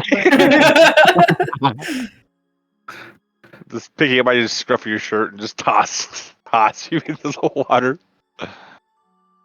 If you're not resisting, I'm not gonna let him. You don't need to roll. Yeah, I'm not resisting. Okay. And flying through the air with double middle fingers. Much conversation about when I go into water here. You land in the water, Lotte, and it is lukewarm. Disturbing. There is no current bringing you anywhere. Maybe a slight current going to the north, but that's it. Lotte is gonna Give a quick wave to her friends and just go, don't wait up, and then go underwater and say the name. We should totally wait up. We're just gonna go to the edge over here and be like, where's the cave? Where's the cave at? Right here. There's an entrance right here and an entrance right here. Okay. And there is a notice board right in the middle here where I am pinging. Okay. Well, I'm going to go read that. Okay. If I I'm gonna can. look at Ember and see if she needs like a little help getting over the water. It's very nice. I got it. And she'll freeze the surface of the water to get across. Sweet. Hey. Lotte, I'll get back to you. Let me tell you what you see, She'll Valgrim. let other people do that too, by the way. Cross it. You see two things on the notice board. A poster, which resembles the one you've seen before. And a note nailed to the notice board. The note says, a wealthy man Already hate it. profits from his workers' labor. He leaves richer, walking to the left. The worker's wage will just suffice. He lives in poorer health, walking to the right. Let the fool take caution. And for the poster, wanted, Will of the Feywild. The same kind of rough drawing of a kid, which says, bring me this imp alive and unharmed, and I'll bury you up to your neck in silver. Signed, Granny.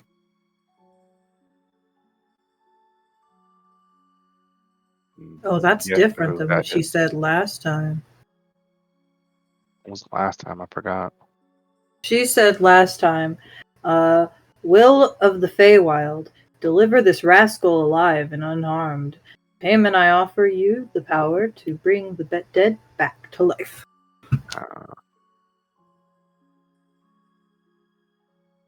Lotte, Mm. do you want to do this out in the open or privately? It does not matter either way. I think everyone kind of knows Lotte talks to someone, so It's Up to you. completely up to you. I mean, I'm fine doing it out in the open unless people want a moment to themselves to chit chat. So Let's keep the suspense a bit longer. And I'm going to grab Lotte for a few minutes. Okay, bye. Hi. Okay, on the one hand, I really like shiny things, but at the other hand, that sounds like a threat. Yeah. What happened with that gold watch? Oh, it was Yeah, right? just it was a gold watch. And the other thing was Are we sure it's not someone's like warm. memory? No, it grows warm whenever the wearer secures a profitable deal with another person. That's all he gave me. Like, So well, kind of useless for useful. us because when we ever get a prosperous deal I mean, Valgrim besides kind of Cypher? did. I mean, when he struck a deal with a ghost. Yeah, that was that. It's just Sue fucked it for him afterwards because she's a bitch.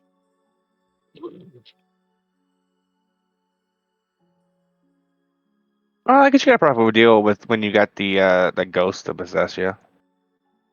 Yeah. And afterwards, you kind of got screwed over too. You mostly just need to make sure that Ember's not in there with you, because she's going to try to help everybody, and she'll give away things that... A lot like Dimitri does. I swear, these two characters are like should be like reversed. Kriv should be in Barovia, and Dimitri should be here.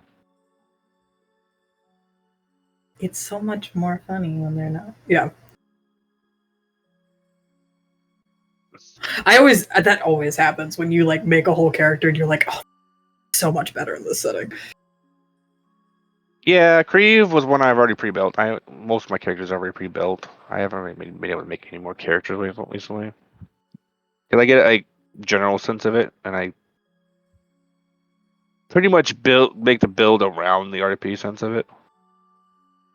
Like Dimitri, he's cowardly, so everything he has is all range and keeping distance. Mm-hmm.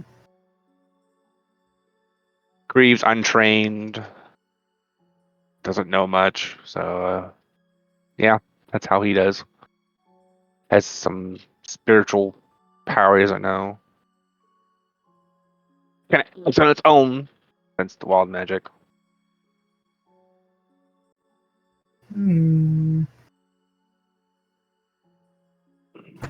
My ranger warlock. Who else would probably do well here too? Essentially, his patron was forced upon him.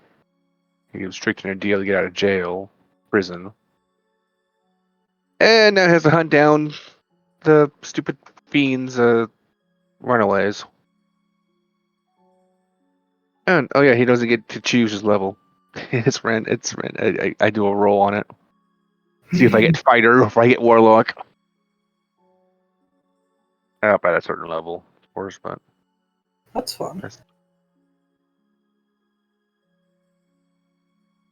Yeah, a gimmick with him would be if anyone calls him short because he's a halfling, he'll go around disappearing somewhere for maybe 40, 50 seconds, and then cast because he's an arcane archer, cast his seeking arrow on the person's foot and the person's foot that called him short. Oh god.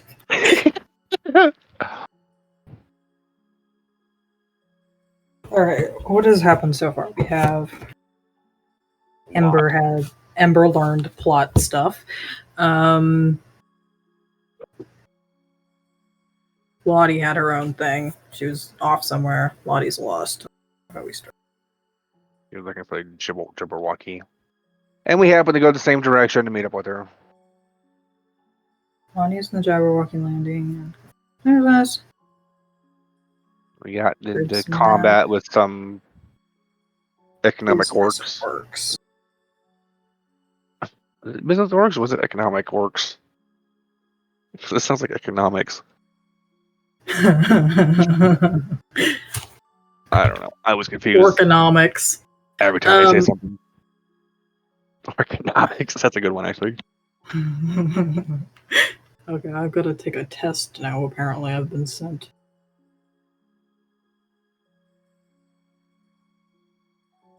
You don't have to take the test.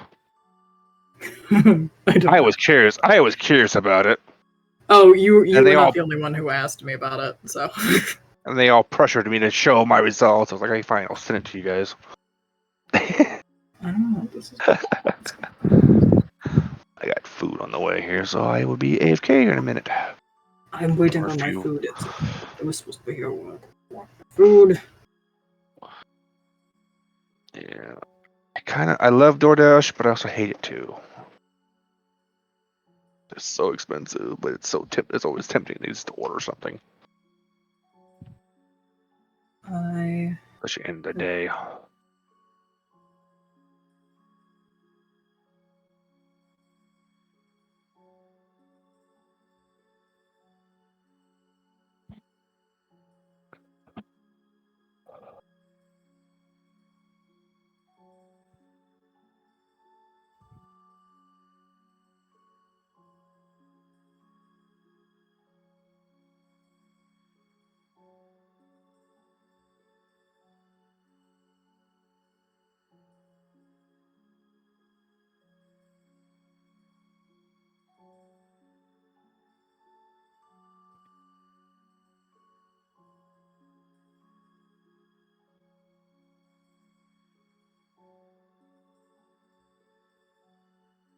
That's them.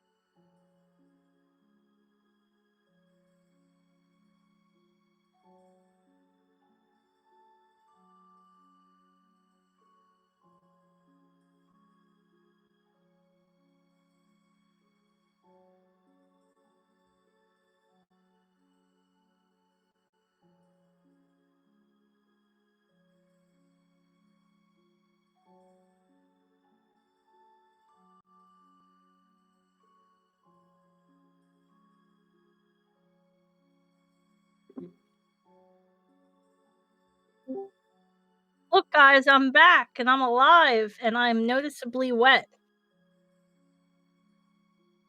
What? I Yeah, you were in water. Yeah.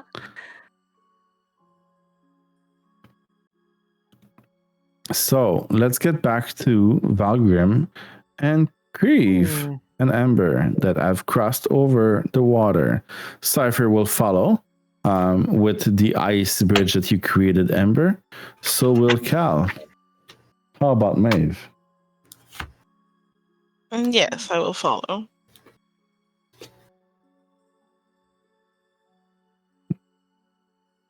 What do you guys do on the other side of the water?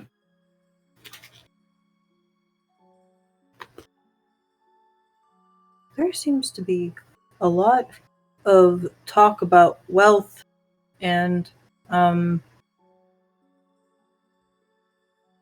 business.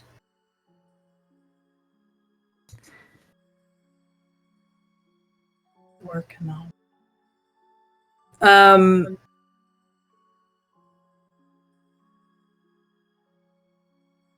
Do we know what's in this cave? Who are you asking? I suppose my compatriots.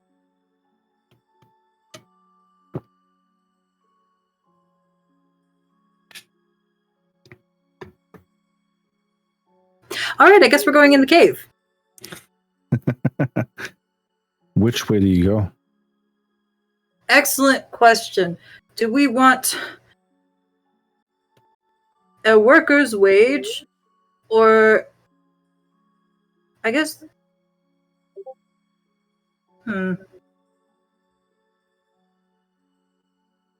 Eeny, meeny, miny, mo. Catch a tiger. No.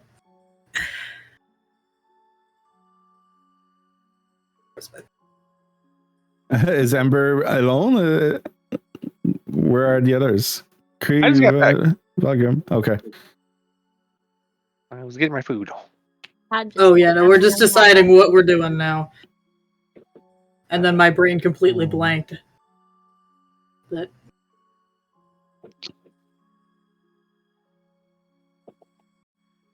I mean, I'm just gonna go on the right side, I guess. I don't know a difference between them. I'm curious to know which side Maeve wants to go in. Yeah, Maeve. You poor, you rich. I made a decision to come here, so I'm gonna make a decision which way we go to. I'm going to repeat the little note, okay? A wealthy man profits from his workers' labor. He leaves richer walking to the left. The worker's wage will just suffice. He leaves in poorer health, walking to the right. Let the fool take caution. You mean like Kriv take caution?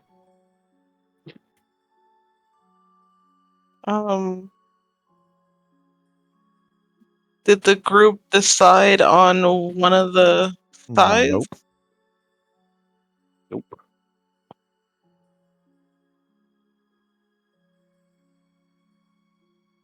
Do we want to be rich or healthy? Ember's making a wisdom saving. Well, wait. The right No, she'd side's be good like at you lose health.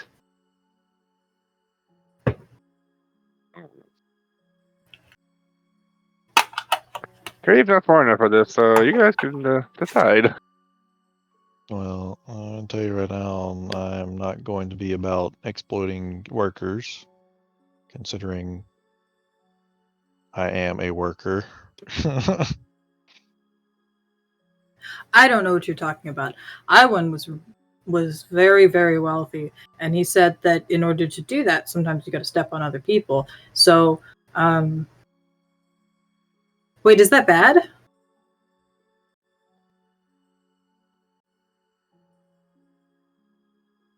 Actually, don't answer Hear the silence as we that. stare at you in unison.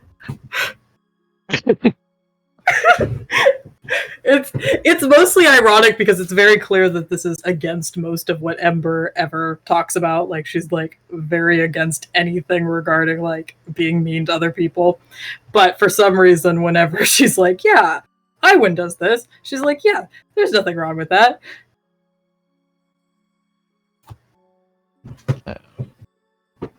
I'm going to start walking towards the workers' side. Ember will Can you show us the Right. note lower her again? head and follow. Worker side's over here, isn't it? Oh no, wait. Right. I'm dyslexic. You know. What did you say, Maeve? I wanted to see the note again, but I guess if I see the group going one way, I will follow the group. The note says, real quick, a wealthy man profits from his workers' labor. He leaves richer, walking to the left. Now, this sign is in between both entrances, so you have to reorient the way you're thinking about it. The worker's wage will just suffice. He leaves in poorer health, walking to the right. Let the fool take caution.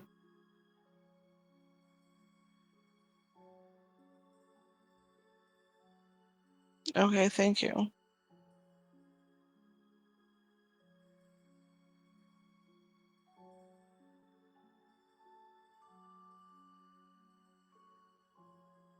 Now it's up to Lotte and Ember over there to make a decision. Is Lotte with the group? It took me 10 minutes to come out of the water.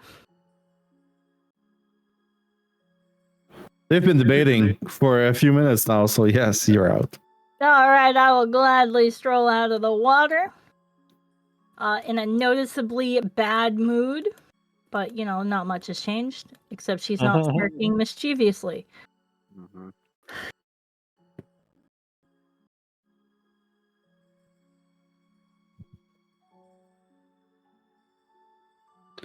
The tunnel right in front of you, Valgrim, Kriv, is narrow and claustrophobic. Its ceiling held up by wooden beams that creak ominously. The air smells of dust and damp wood. And faint scratches on the floor suggest that a long time ago, mine carts may have been used there. There is absolutely no light inside of those tunnels. Only the moonlight filtering through the trees managed to light a few passages. You know, the other way looks a lot better. Why are we going down this way? Reeves is shrugging because.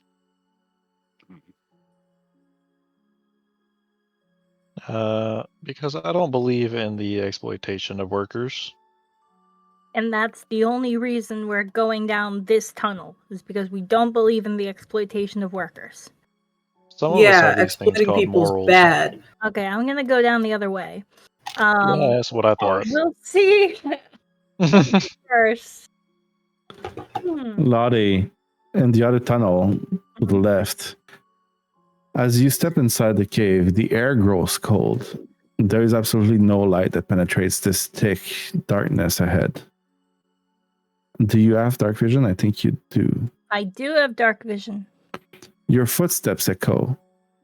And in the distance, you start spotting small queens on the ground.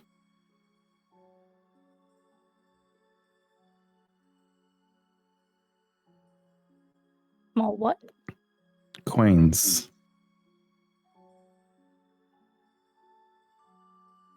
Money. Hold on. I'm gonna pull an Ember real quick.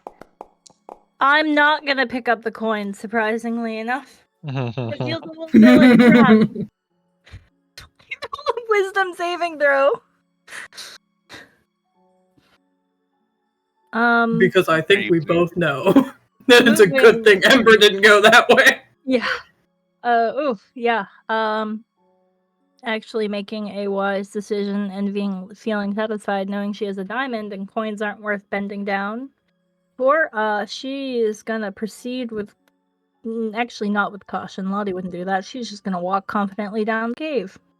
As you walk deeper in the cave, you see more and more of those quains, and in the distance, you start seeing piles of it. Valgrim, Kriv, to the north, to the right of the cave, in the distance, you see an old rusty mine elevator at the back end of the cave. The planks of the floor seems in pretty bad shape.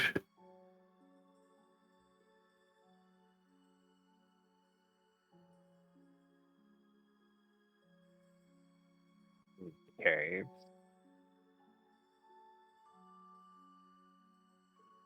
So, like, are these the cross beams here? Are they look stable? The cross beams are above you, going all across the cave. The floor where you have stopped is made of wood now, and is in a very bad condition. You can see holes through it. Well, I mean, what I'm looking for is the boards are going this way, one way, but they're sitting on other beams that are going this way, right? The beams are only going from top to bottom. So like this. Like this, yes. Okay.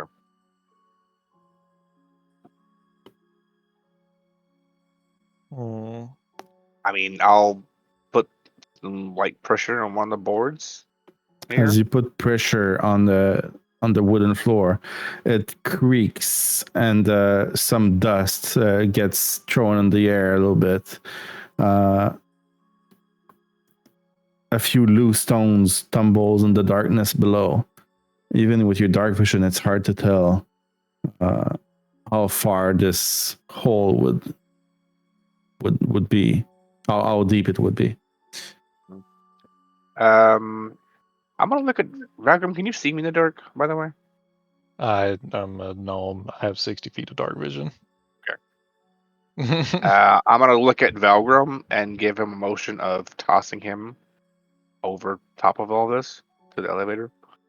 I'm gonna look at him and shake my head, and I'm gonna try to cast mending on a just straight line across. Okay. Start mending the floorboards. If I recall correctly, mending takes a few minutes, right? As a ritual, yes. Instantaneous casting time, 1 minute. Okay. It's the duration of instantaneous. Oh, it's a cantrip. All right. You start mending. You start mending pieces of the floor, and you start with the floor right in front of you, and you manage to make it look sturdier, but it's not. The other floorboards that it is attached to is still pretty weak. So as you keep preparing more fragments and more boards, you start to make the floor, you think, a bit more walkable. You still have to be careful. It doesn't look super stable. It's much better than it was, though. Mm-hmm. And now I'll look at Kriv and do the little after you.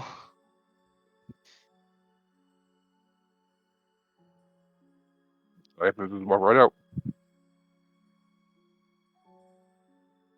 Kriv crosses. Yep. On the stuff he mended.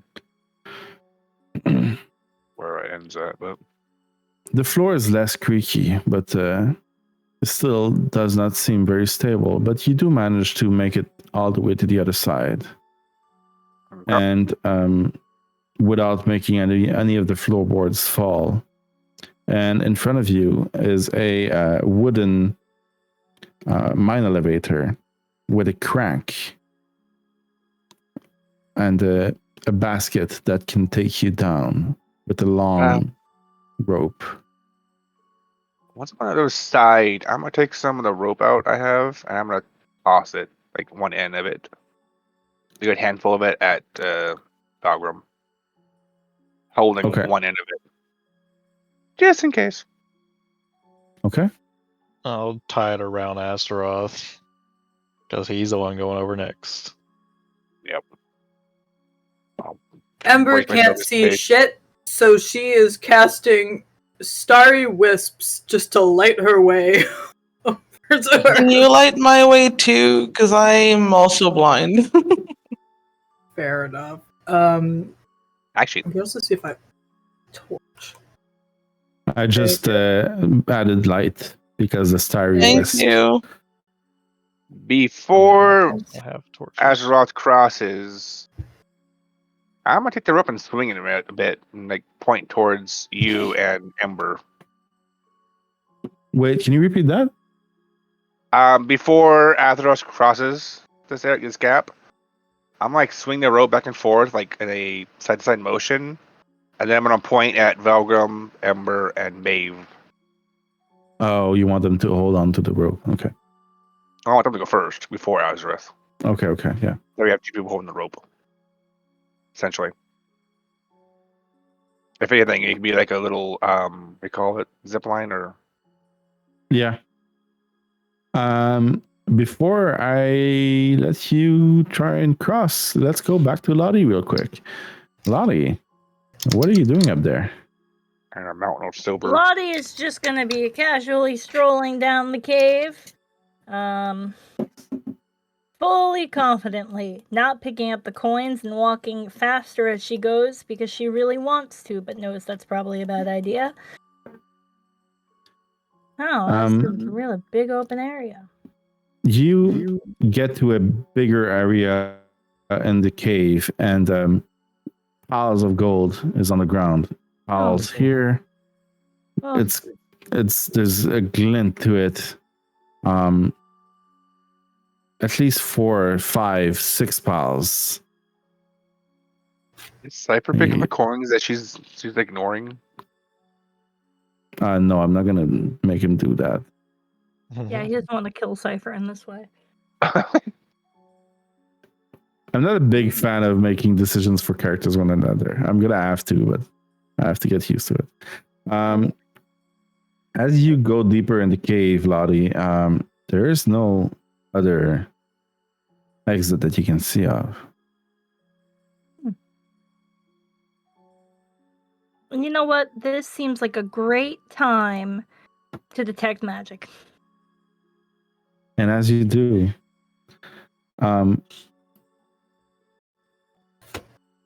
gold, every single gold coin that you see on the ground gives off a magic aura.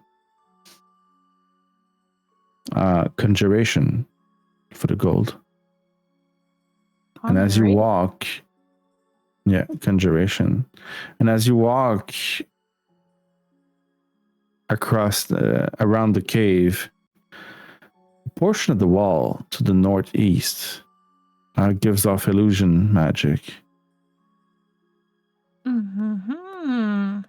Right around here. I would like to investigate this part of the wall, see if I can find any secret doors or puzzles. Roll investigation, please. Let's see. An 11. Oh, wait. I can do this, so I can add a D4. So that will become a 15. You find that a 10-foot by 10-foot portion of the wall is not a wall, it is an illusion. And as you investigate, you put your arm on it and it goes through the wall. Feeling like the genius that I am and thinking about those suckers who had to walk down that ugly kind of hole, I'm going to confidently walk through this wall. Not stealthily, no caution heeded. If it's a drop off, I'm going to die. As you do, the gold coins behind you start to move. and start forming into a huge kind of golem made out of pure gold pieces. Please roll initiative. Gosh darn it. Seems Exactly like what a you get. really good time to walk faster through the wall. And when I mean initiative, I mean only 22. Lotte. Bloody, I got a 22. Again, Lotte is on her own again at combat.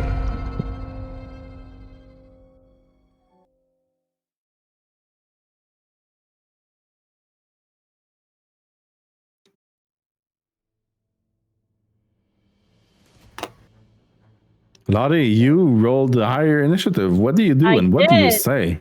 I am casting suggestion, and she is gonna say, "Don't follow or attack me." Okay. This golem, this gold golem, as you try and talk to it, seems to be a complete dimwit and doesn't really understand what you're telling it to do. Just like Lotte. Hey, So No, it's Lotte's does- nemesis.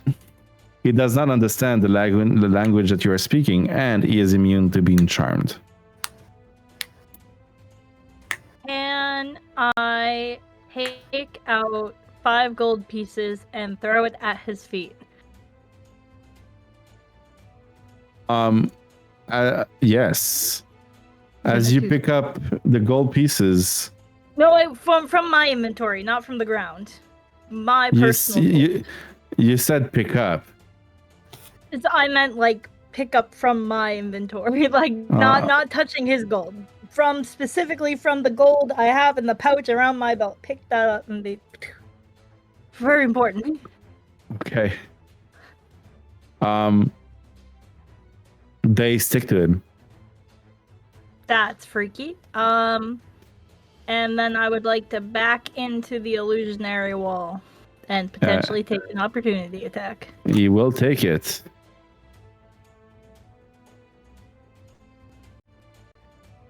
Slam. Oof. Miss! Oh no! Come on. That's a miss, yes. I would like to go through the illusionary wall. Aha! How many movement did that take me? 15 feet. Okay, I have 30, so if that took me 15, I can move another 15 feet, so I will go there. And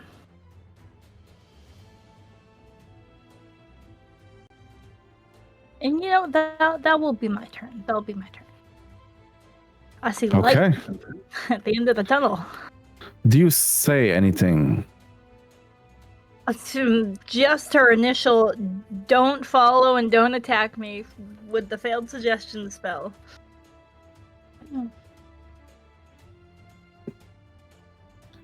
It's definitely following you. No. Oh, hi. And it's going to use Gold Barrage.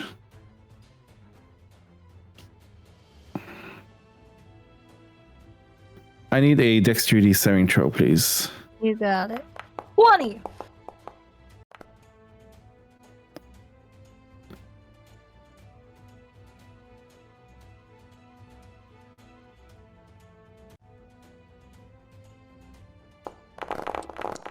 Oh, God. You will take 24 points of bludgeoning damage as he throws a bunch of gold coins at your face, just like you did to him.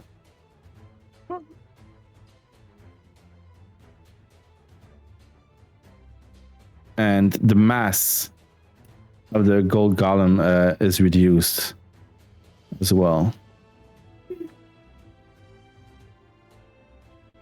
And that was his turn. What do you do? Running.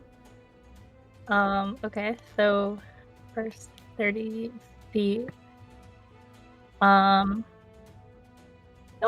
we're gonna take the before I take the dash action, I'm gonna take the bonus action, put a tentacle right there. Let's summon that. Summon tentacles, use the ability, yes.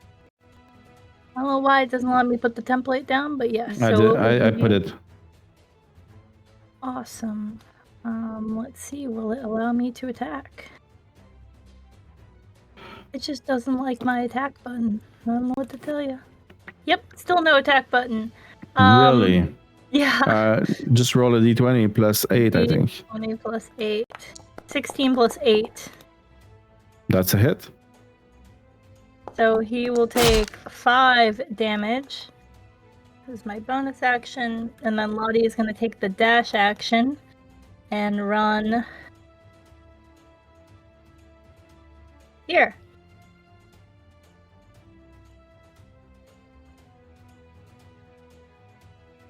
Oh.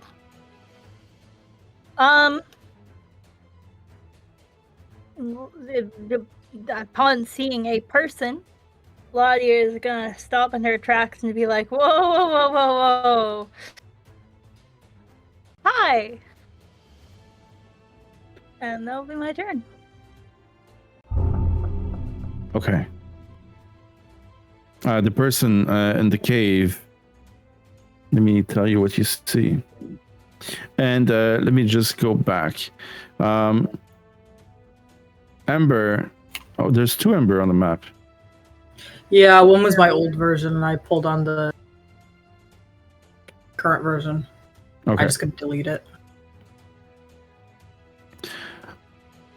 You all hear.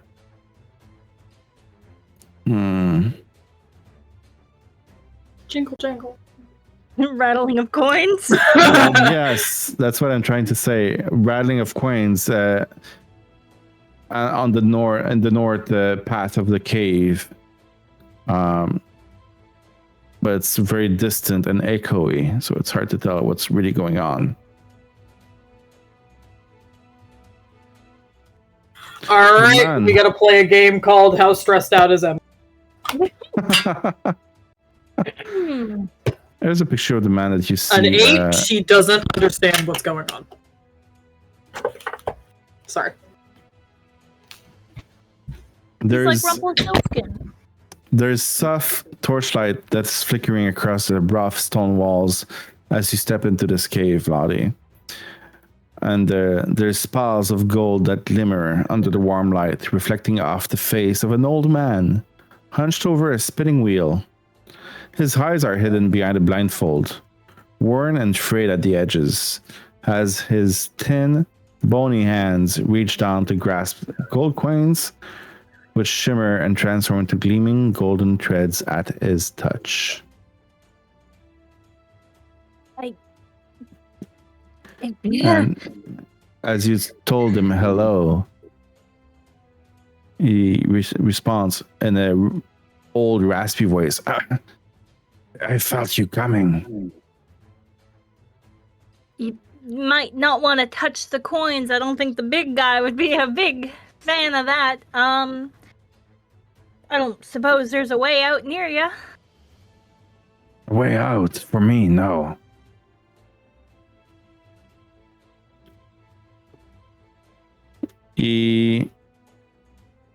And then the big guy is going to attack you again. 30 feet. Oh, he can't reach you. Well, let's see if his gold barrage recharges. It does not. Roll the 4. So it's going to dash. And he still cannot reach you.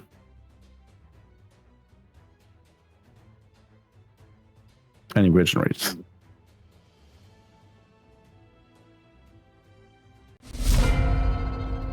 Lotte, it's your turn again. Yep, we're gonna start going, well, 5, 10, 5, 10, 15, 20, 25, 30. Start by going there. I'm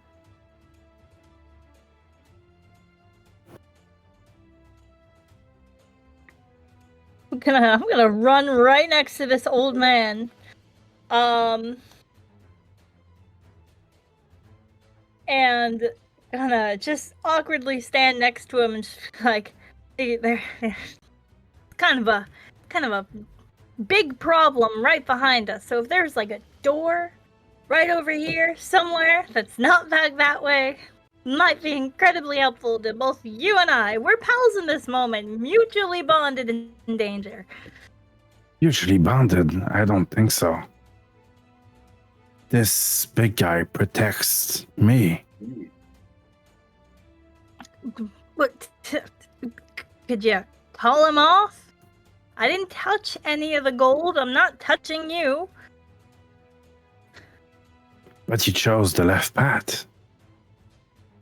Well, you see, there's this really short, annoying guy who walked down the other path, and I didn't want to walk next to him. I thought they were going down the same place. Can you roll persuasion? I'm very curious. Yeah. I'll tell you all about him. His name's Valgrim. Terrible guy. And I'll use your bullshit. I can use Pact of the Boon, so I can add something to that. Roll a 1. Damn it. 15.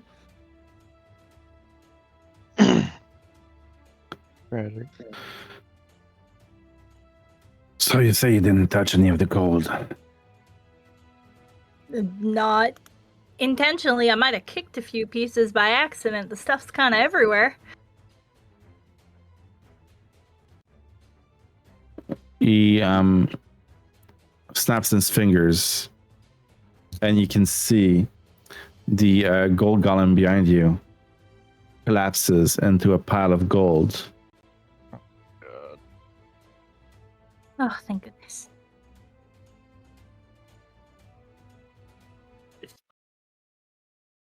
Honestly, thank you for that. And I don't say thank you very often, and I mean it even less often. But genuinely, thank you for that. I need to stop walking off by myself. So what's your name? Where are your friends you spoke of? My name. You can call me Nib. Okay, Lotte, we don't judge names. They walked down the other path that seemed a lot more treacherous. I'm not quite sure what the destination was or where we're going. I tend to just follow them blindly, but I walked down this path because, of course, of the short, annoying man I mentioned earlier. I assumed they connected. They do. And we're going to jump back to the other group. Kriv, Ember, Valgrim, Speaking of jumping, Maeve. What do you do?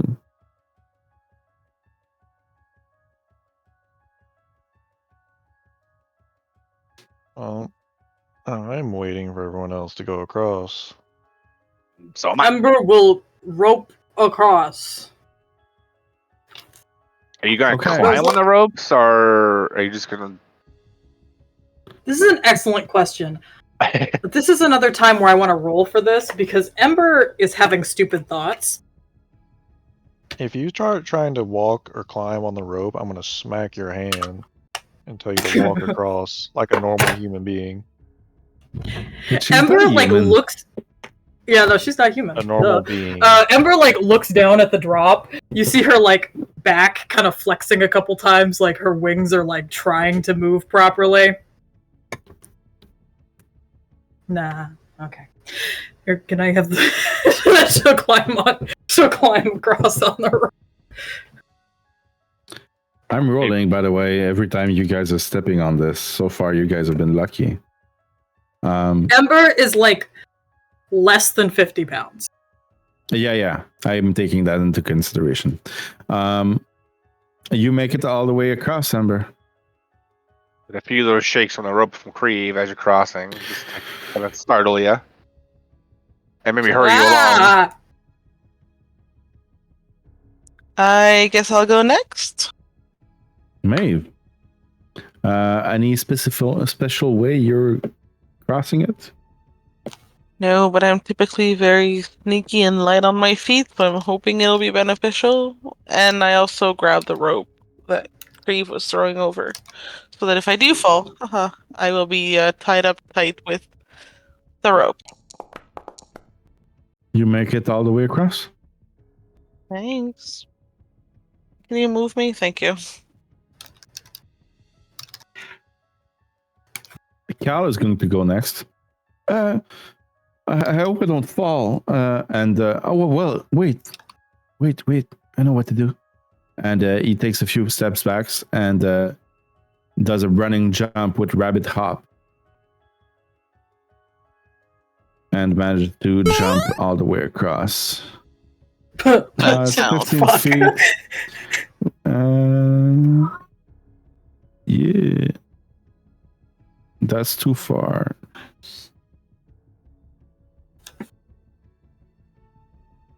That's too far. And as he starts to try and jump, he stops in his tracks like, oh, you know, and on second thought, I don't think I can clear this. And he's going to try and cross normally.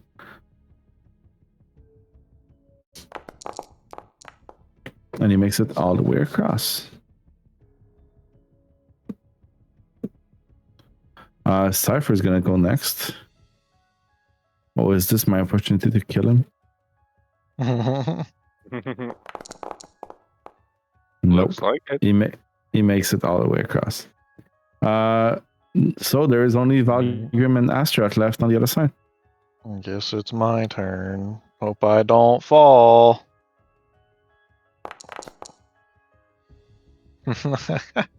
You're fine. Shakes the rope a bit more. Shakes the rope a bit more as Valgrim was crossing. Rather. I'm gonna come over here and brace myself with Kriv and hold on to the rope. As Here comes Astaroth big old starts metal man. crossing. Yeah, him and bridges don't really function well, do they? The last time he fell through. Astaroth starts crossing, and as he gets to about 10 feet away from you, Valgrim, the board starts to creak very loudly and give out under him. I need Kriv and Valgrim to both make me a athletics ability check, please. As you need to be holding on to Astaroth right now. Yep. All right. Kriv, you managed to can I brace yourself? As it creaks, kind of just like pull him like really fast into it, back towards us, pulling Valgrim along with it. And you managed to break Astaroth's fall and bring him back up on the edge of the little elevator. And you are all safe on the other side. Yay. There is an old, rusty mine elevator, shaft elevator, I should say, with a bucket. I'm going to stare at Valgrim for this one. He knows it up more than I do. Ember is also staring at Valgrim, and it's weird because she... Okay, this is... Can I do a thing? Mm-hmm. Can I Ember... know what this thing is. Okay, actually this doesn't work because she doesn't have night vision. Yeah, but you... I was gonna say that she has those like really creepy like night reflective eyes that kind of weirdly beam back, but I guess her eyes are kind of also Ember-like. Anyway, I was just trying to make her creepy. All right, carry on. Okay, thank you, Ember Creepy. So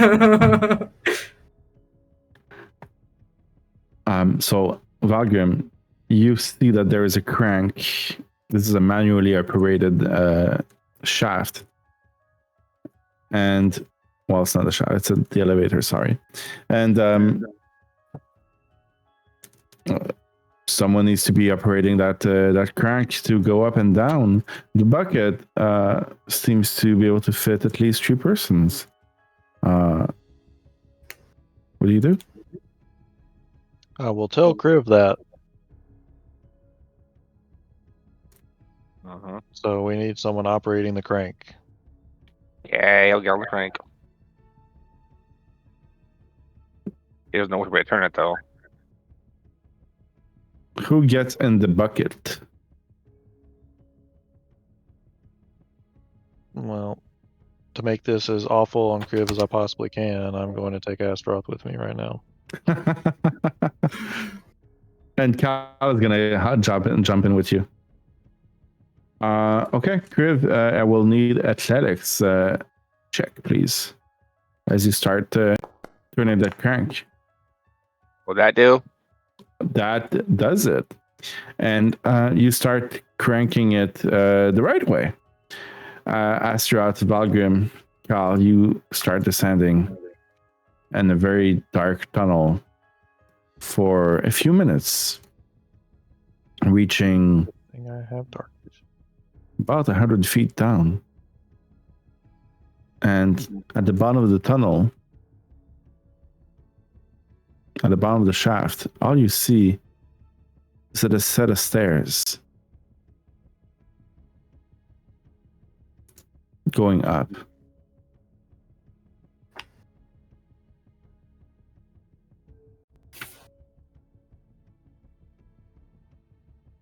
I'm very excited for this.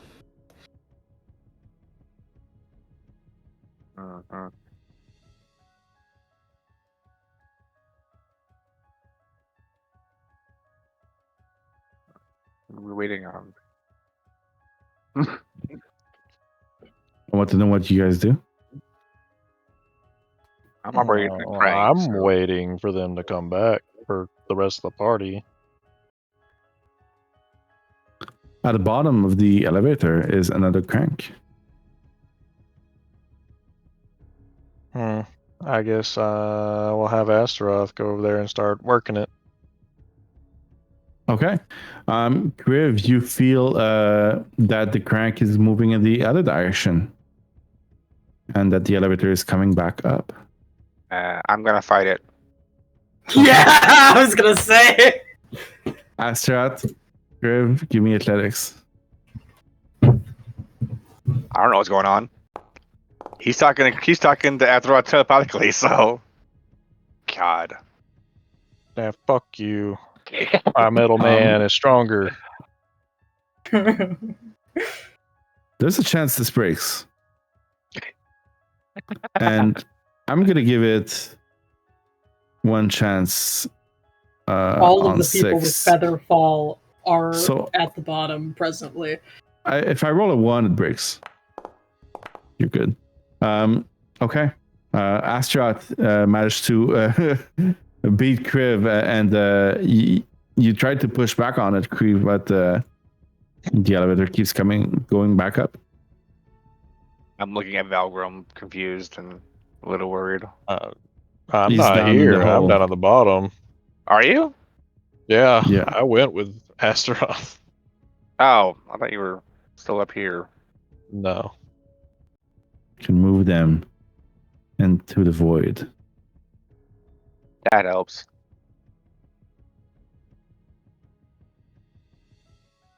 And after a few minutes, the elevator comes back to the surface, empty.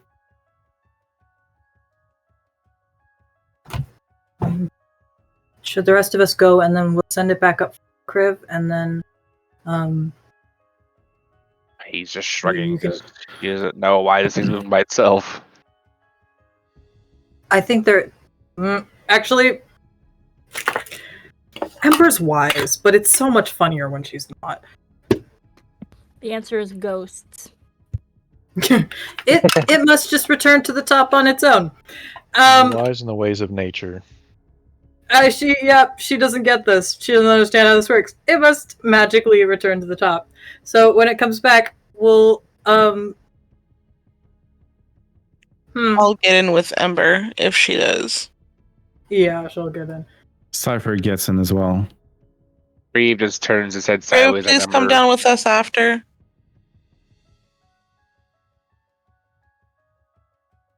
And he starts ringing. I imagine Kriv just jumps after. Oh fuck! Just cut the rope and just slide it and just grind him down. Okay, Kriv, I will need another athletics check, please. And as the crank starts moving, Astaroth, you feel the crank moving at the bottom. Beat that one, Astaroth. He's not going to try because he knows what it's doing. After a short few minutes, you all reach the bottom and see Astaroth and Valgrim Cal at the bottom. Astaroth operating the crank with a set of stairs going up. Oh. He's going to send it back up to the top to get Kriv. Kriv, the crank moves. I mean, I couldn't beat it last time, so I'm like, okay, fine, whatever. I just let go of it. Okay, and after a few short minutes, it gets back up and it is empty, ready to greet you. Okay, I get in the bucket and I kind of jump on it a couple times to get it moving. Fuck! He's rolling. You don't need to, man. You don't need to. Astaroth, you feel a little jerk in the crank. What is this idiot doing now? And he's going to start lowering the bucket down. Okay. We thought it was ghosts. Astaroth, give me athletics, please. I hope he doesn't fail. Oh. Oh. Is it with our age? Wait. There's DM's guidance. Not DM's guidance. There's not DM's. Hero You know what I'm inspiration. Cypher's No. guidance. Yes, Cypher's guidance. He is a DM, but not in here. Help me, please. He would have done it, you're right. But I also already rolled and it does not break. Okay. You make it all the way to the bottom, Kriv. Unharmed. There's only one. And Tragic. That brings me a question, actually. yes? So, heroic inspiration with that. If Valgrim has one, can you use that for Astaroth? Yes. Okay, interesting. Can he use it for Cypher when he controls Cypher? If Cypher has one. Well, when you have an heroic inspiration, you can decide to give it to someone else as well. Oh. It's the only limitation is during combat. Ah. I thought it was whenever someone did something cool. So you can award it to someone for something cool, but if you want to use your heroic inspiration on someone else's role, you can also do that. Oh. Has anybody done anything cool today? No. I was trying. No. Okay, so at the bottom, you have the elevator and you have a set of stairs going up in the darkness.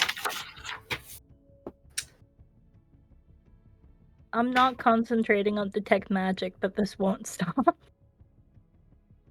You go to your thing, and it has. If you go down to your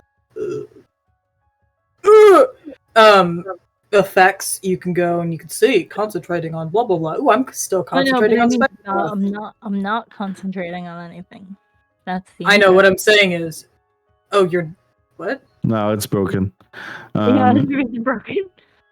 I'm okay. glowing, guys. I'm just that magical. There you go.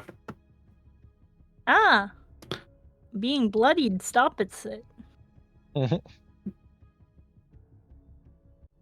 All right, well, I'm going up the stairs. Okay. Ember shall cast more random lights because she can't see, and neither can I have a Maeve fucking or... torch. I will hand you the What? torch and light it. I would really like Valgrim to walk up. Ember very much appreciates the torch. She gets very tired of casting the spell that much. I would really like Valgrim to walk up the stairs. What are we Thanks, doing? Valgrim. You, well, I assume that everyone follows. Everyone starts walking up the stairs, and this is very long stairs. You start going up 10 feet, 20 feet, 30 feet. And you start to wonder how long are those goddamn stairs. But you go all the way up 100 feet.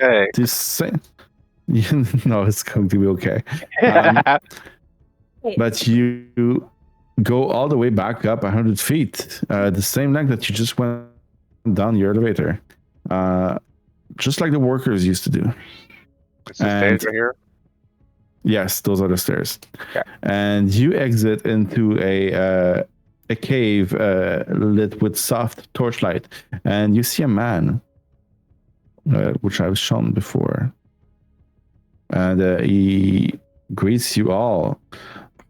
Is that your friends? Well, friends is kind of a strong word. What the hell? Lotte immediately gets embraced by Ember. Oh, Lotte! Kriv shaking his head One no. of them is my friend. This short, wonderful little person here is my closest, dearest friend who is willing to die in the hag's hut with me. Ember, I would like you to meet our brand new dear friend Nibbler. Don't touch any just of his Nib. stuff. Just Nib, thank you. Just Nib. Just Nib doesn't want you to touch any of his stuff, or a giant gold golem will be summoned. That was what that wisdom saving throw was for, so good. Kriv starts looking at his feet and looking at the stone that he's standing on and getting a little worried.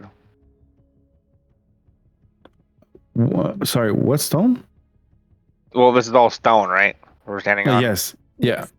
So technically, Kriv thinks it's part of his stuff too. We're touching it. Okay.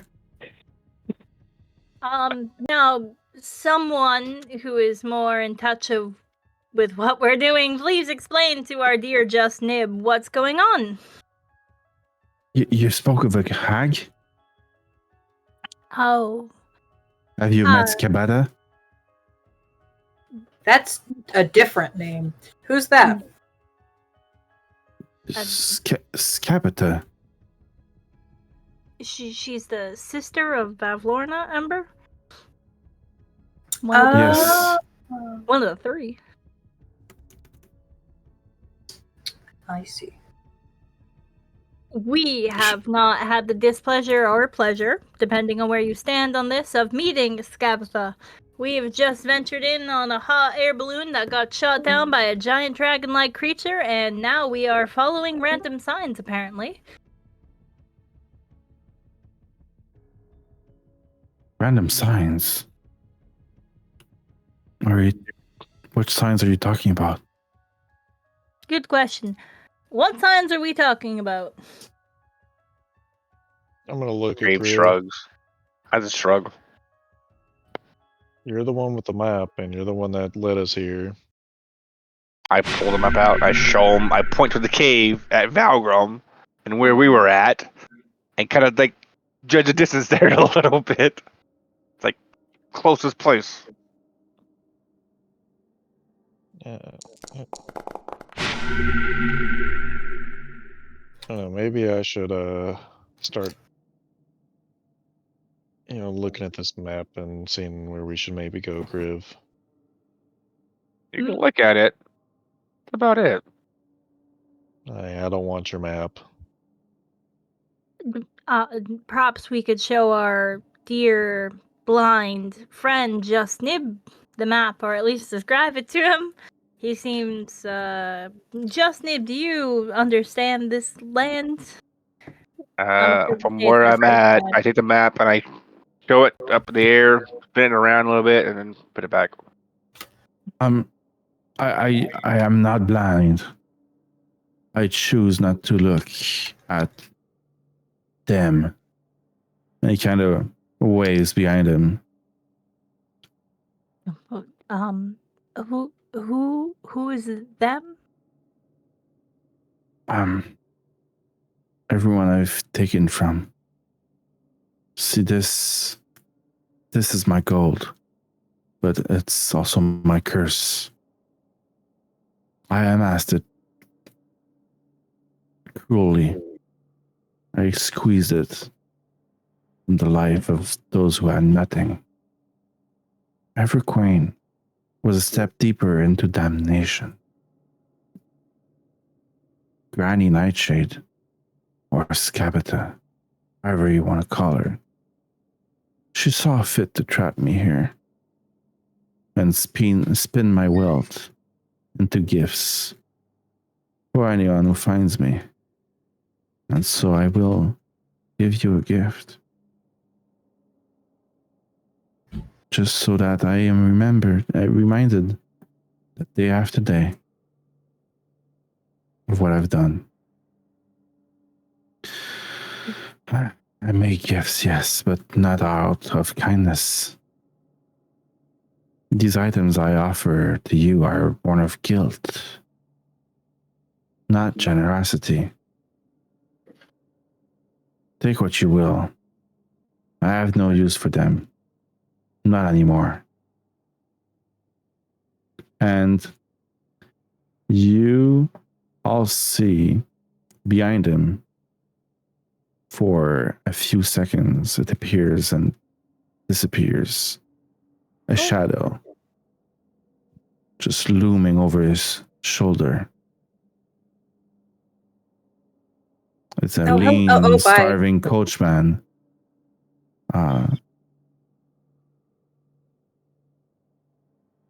Don't mind him. I just can't bear to look at them anymore. When you say trapped here, you mean you can't descend the stairs or climb out the other way? I cannot leave now. And everyone that comes in this cave must offer them a gift. Take whatever you want. I do not dare go against this curse. I don't even think I can. They're always there. They whisper, they prod. They remind me of what I've done, but I deserve it. Every bit of it.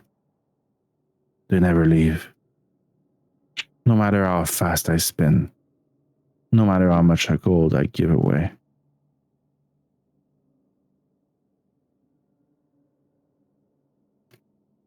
So we know that the granny that was searching for Will is most likely this Scabatha. So we probably should track down that Will boy and see what he's done to piss off a hag. I suppose you wouldn't know anything about a young boy named Will? Will? Yes, I do. Care to elaborate? Looking through my notes. Lotte saw his name on a piece of paper and knows a hag's after him, and that's the extent of her knowledge, and I'm surprised she remembered that much. That's actually the fault of the player. Lotte probably wouldn't have remembered that, but I can't not remember. Yeah, I'm kind of concerned on why Lotte cares now. Oh no, Will was another person that she can potentially manipulate, so Lotte would remember him.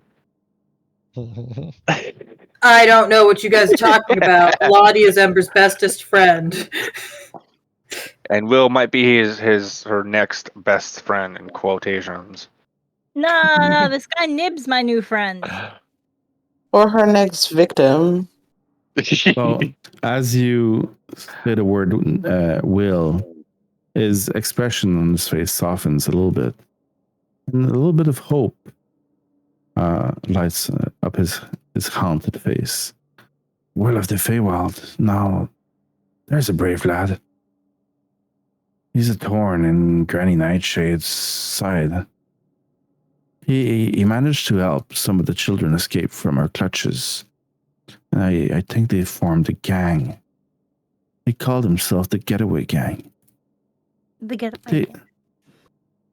They've been hiding out ever since, always a step ahead of Granny's minions.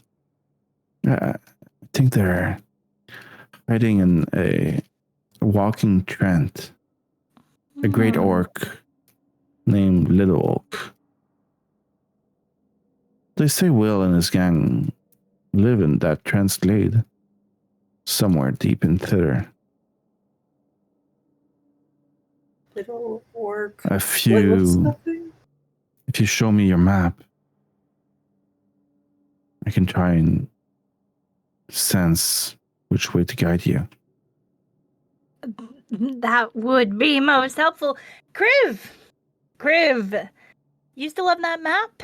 If you would like to bring it over here and show our not blind just Nip. He pulls out his maul and shows it. It's already attached back to his maul again. After he said he likes taking things.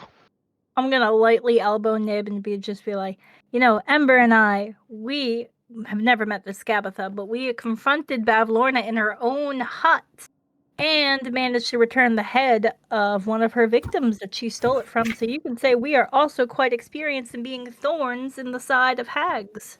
Might get along greatly with this Getaway Gang if they can give us some tips. I highly suggest you seek them out. But Scabatha is nothing to laugh at. She's much cooler than Bavlorna, much less lazy.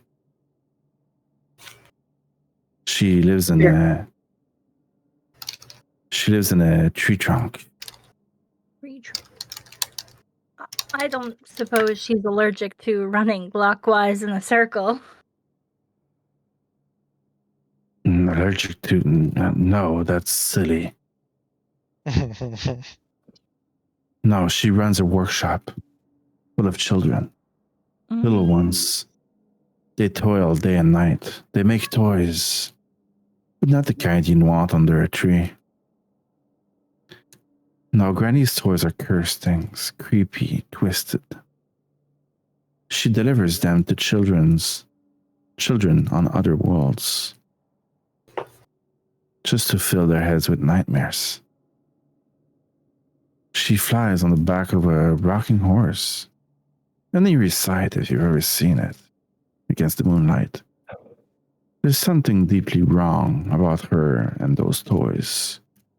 But as far as a allergy, a weakness, I'm not aware. But look out for the key in her back.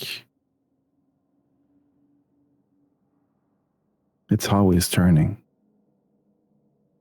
It moves with her mood. When she's in a good mood, it spins fast, almost too quick to track. But when she's upset, it slows, like a storm cloud gathering. And when her temper flares, when she's truly enraged, the key stops entirely. That's when you need to be careful.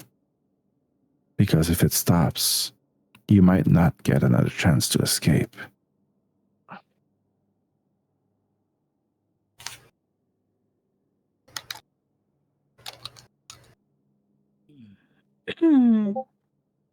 And as he is talking to you, you all spot another shadow behind him. A young boy. Oh, hello.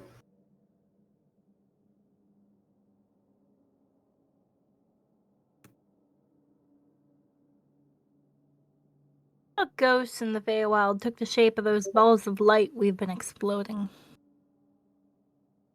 Balls of light? The wisp, the will-o-wisp. They float around the wells and look for trinkets. Those things, yeah. They're a way for dead people in the Feywild to keep a connection. Hmm. At this point, Kriv has the map unraveled, out, ready to go. And he's gonna wave at Valgrim to come and look at too. I'll point it out toward. I'll like hold it down, spread it out for him to look at, or however he's gonna do his thing, and then for everyone here to see, because it's Kriv not gonna remember.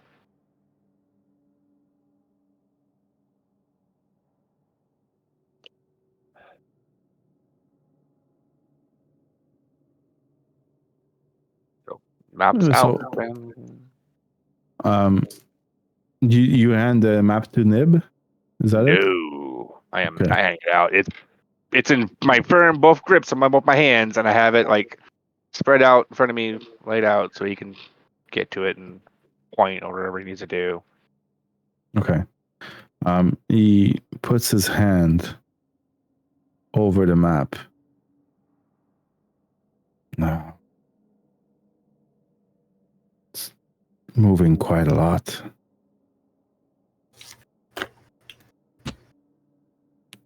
Go northeast. And look for the Trent. You should find it. I need to note that as his hands hovering over the map,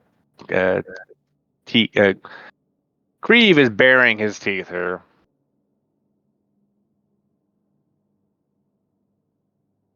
Like his teeth are out. I don't think he's gonna try to take it. I think he doesn't think he doesn't want to take things anymore.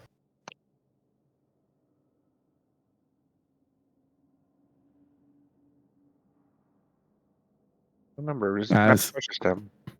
As his hand is hovering over the map, another figure appears and puts a shadowy hand on top of Nib's hand, just taunting him, just making sure that he knows she's still there. I growl at this ghostly figure. And as you growl, it disappears. And Nib says, they never leave. They're always there. Did you steal from these people? Every single one of them. I deserve everything I've got coming for me. So, take something.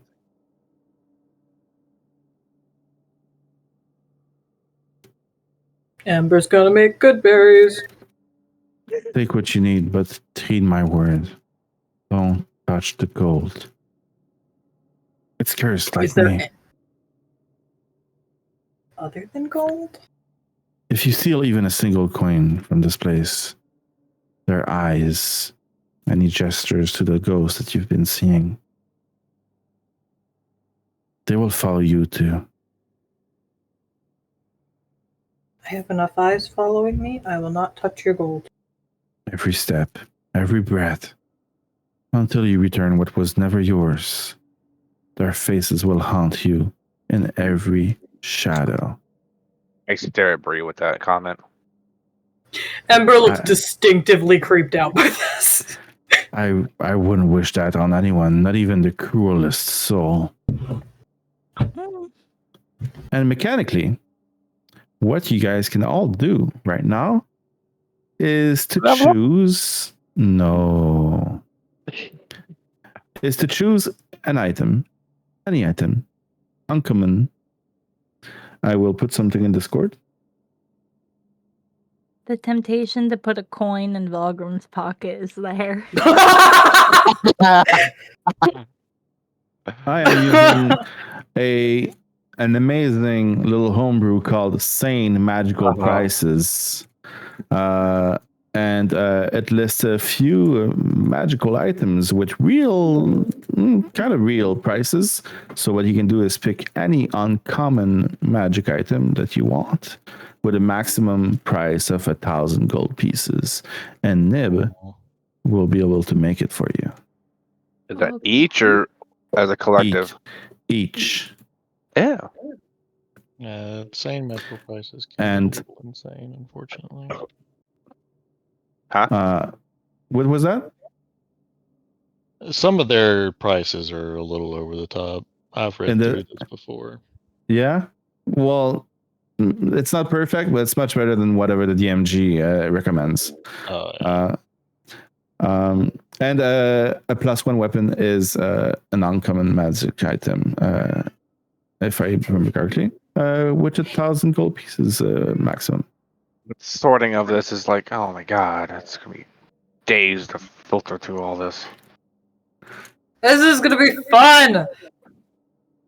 Well, there's the other way around, that you just think of the items that you'd like to have, and then you look in the list to see if it's there. I'm cheating a little bit. I'm using a website that has all the items listed, and I'm just gonna go sort through uncommons. Go for it, but the prices need to be the ones from the PDF I just shared. Sure. I am an absolute menace when it comes to items. I don't know how to pick helpful items. I know how to pick items that she has an abacus. Pick something that would aggravate Valgrim. Game, and I use my abacus all the time. I use a lot of D&D items you wouldn't think of using. One of my favorite things is hunting traps. Constantly use them. Yeah, no, I love hunting traps. Yeah, ooh. Maeve, there's a quiver of Alona that's exactly 1,000. Very interesting. I'll have to look into that. Thank you. I put an oil flask above a door, and the oil flask was open. I put a candle underneath it because I knew a bad guy was gonna walk out through it. So when they opened the door, the oil flask fell and lit the whole candle area. I think never give me items. I think the website 5emagic.shop lists the same prices as the same magical prices. I think. I'm not sure. 5emagic.shop. Damn it, now I actually have to think. Thinking thoughts. Thoughting things. I can think thoughts so good. It would perhaps not surprise you too much to learn that there are not many shops in the Feywild, so this is one of my ways to give you such shopping experience. This is really cool. I am particularly...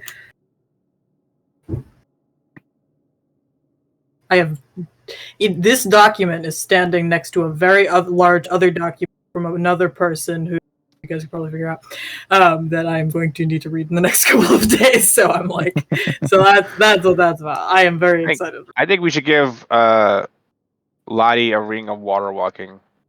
I wish she could never enter water again. Hey.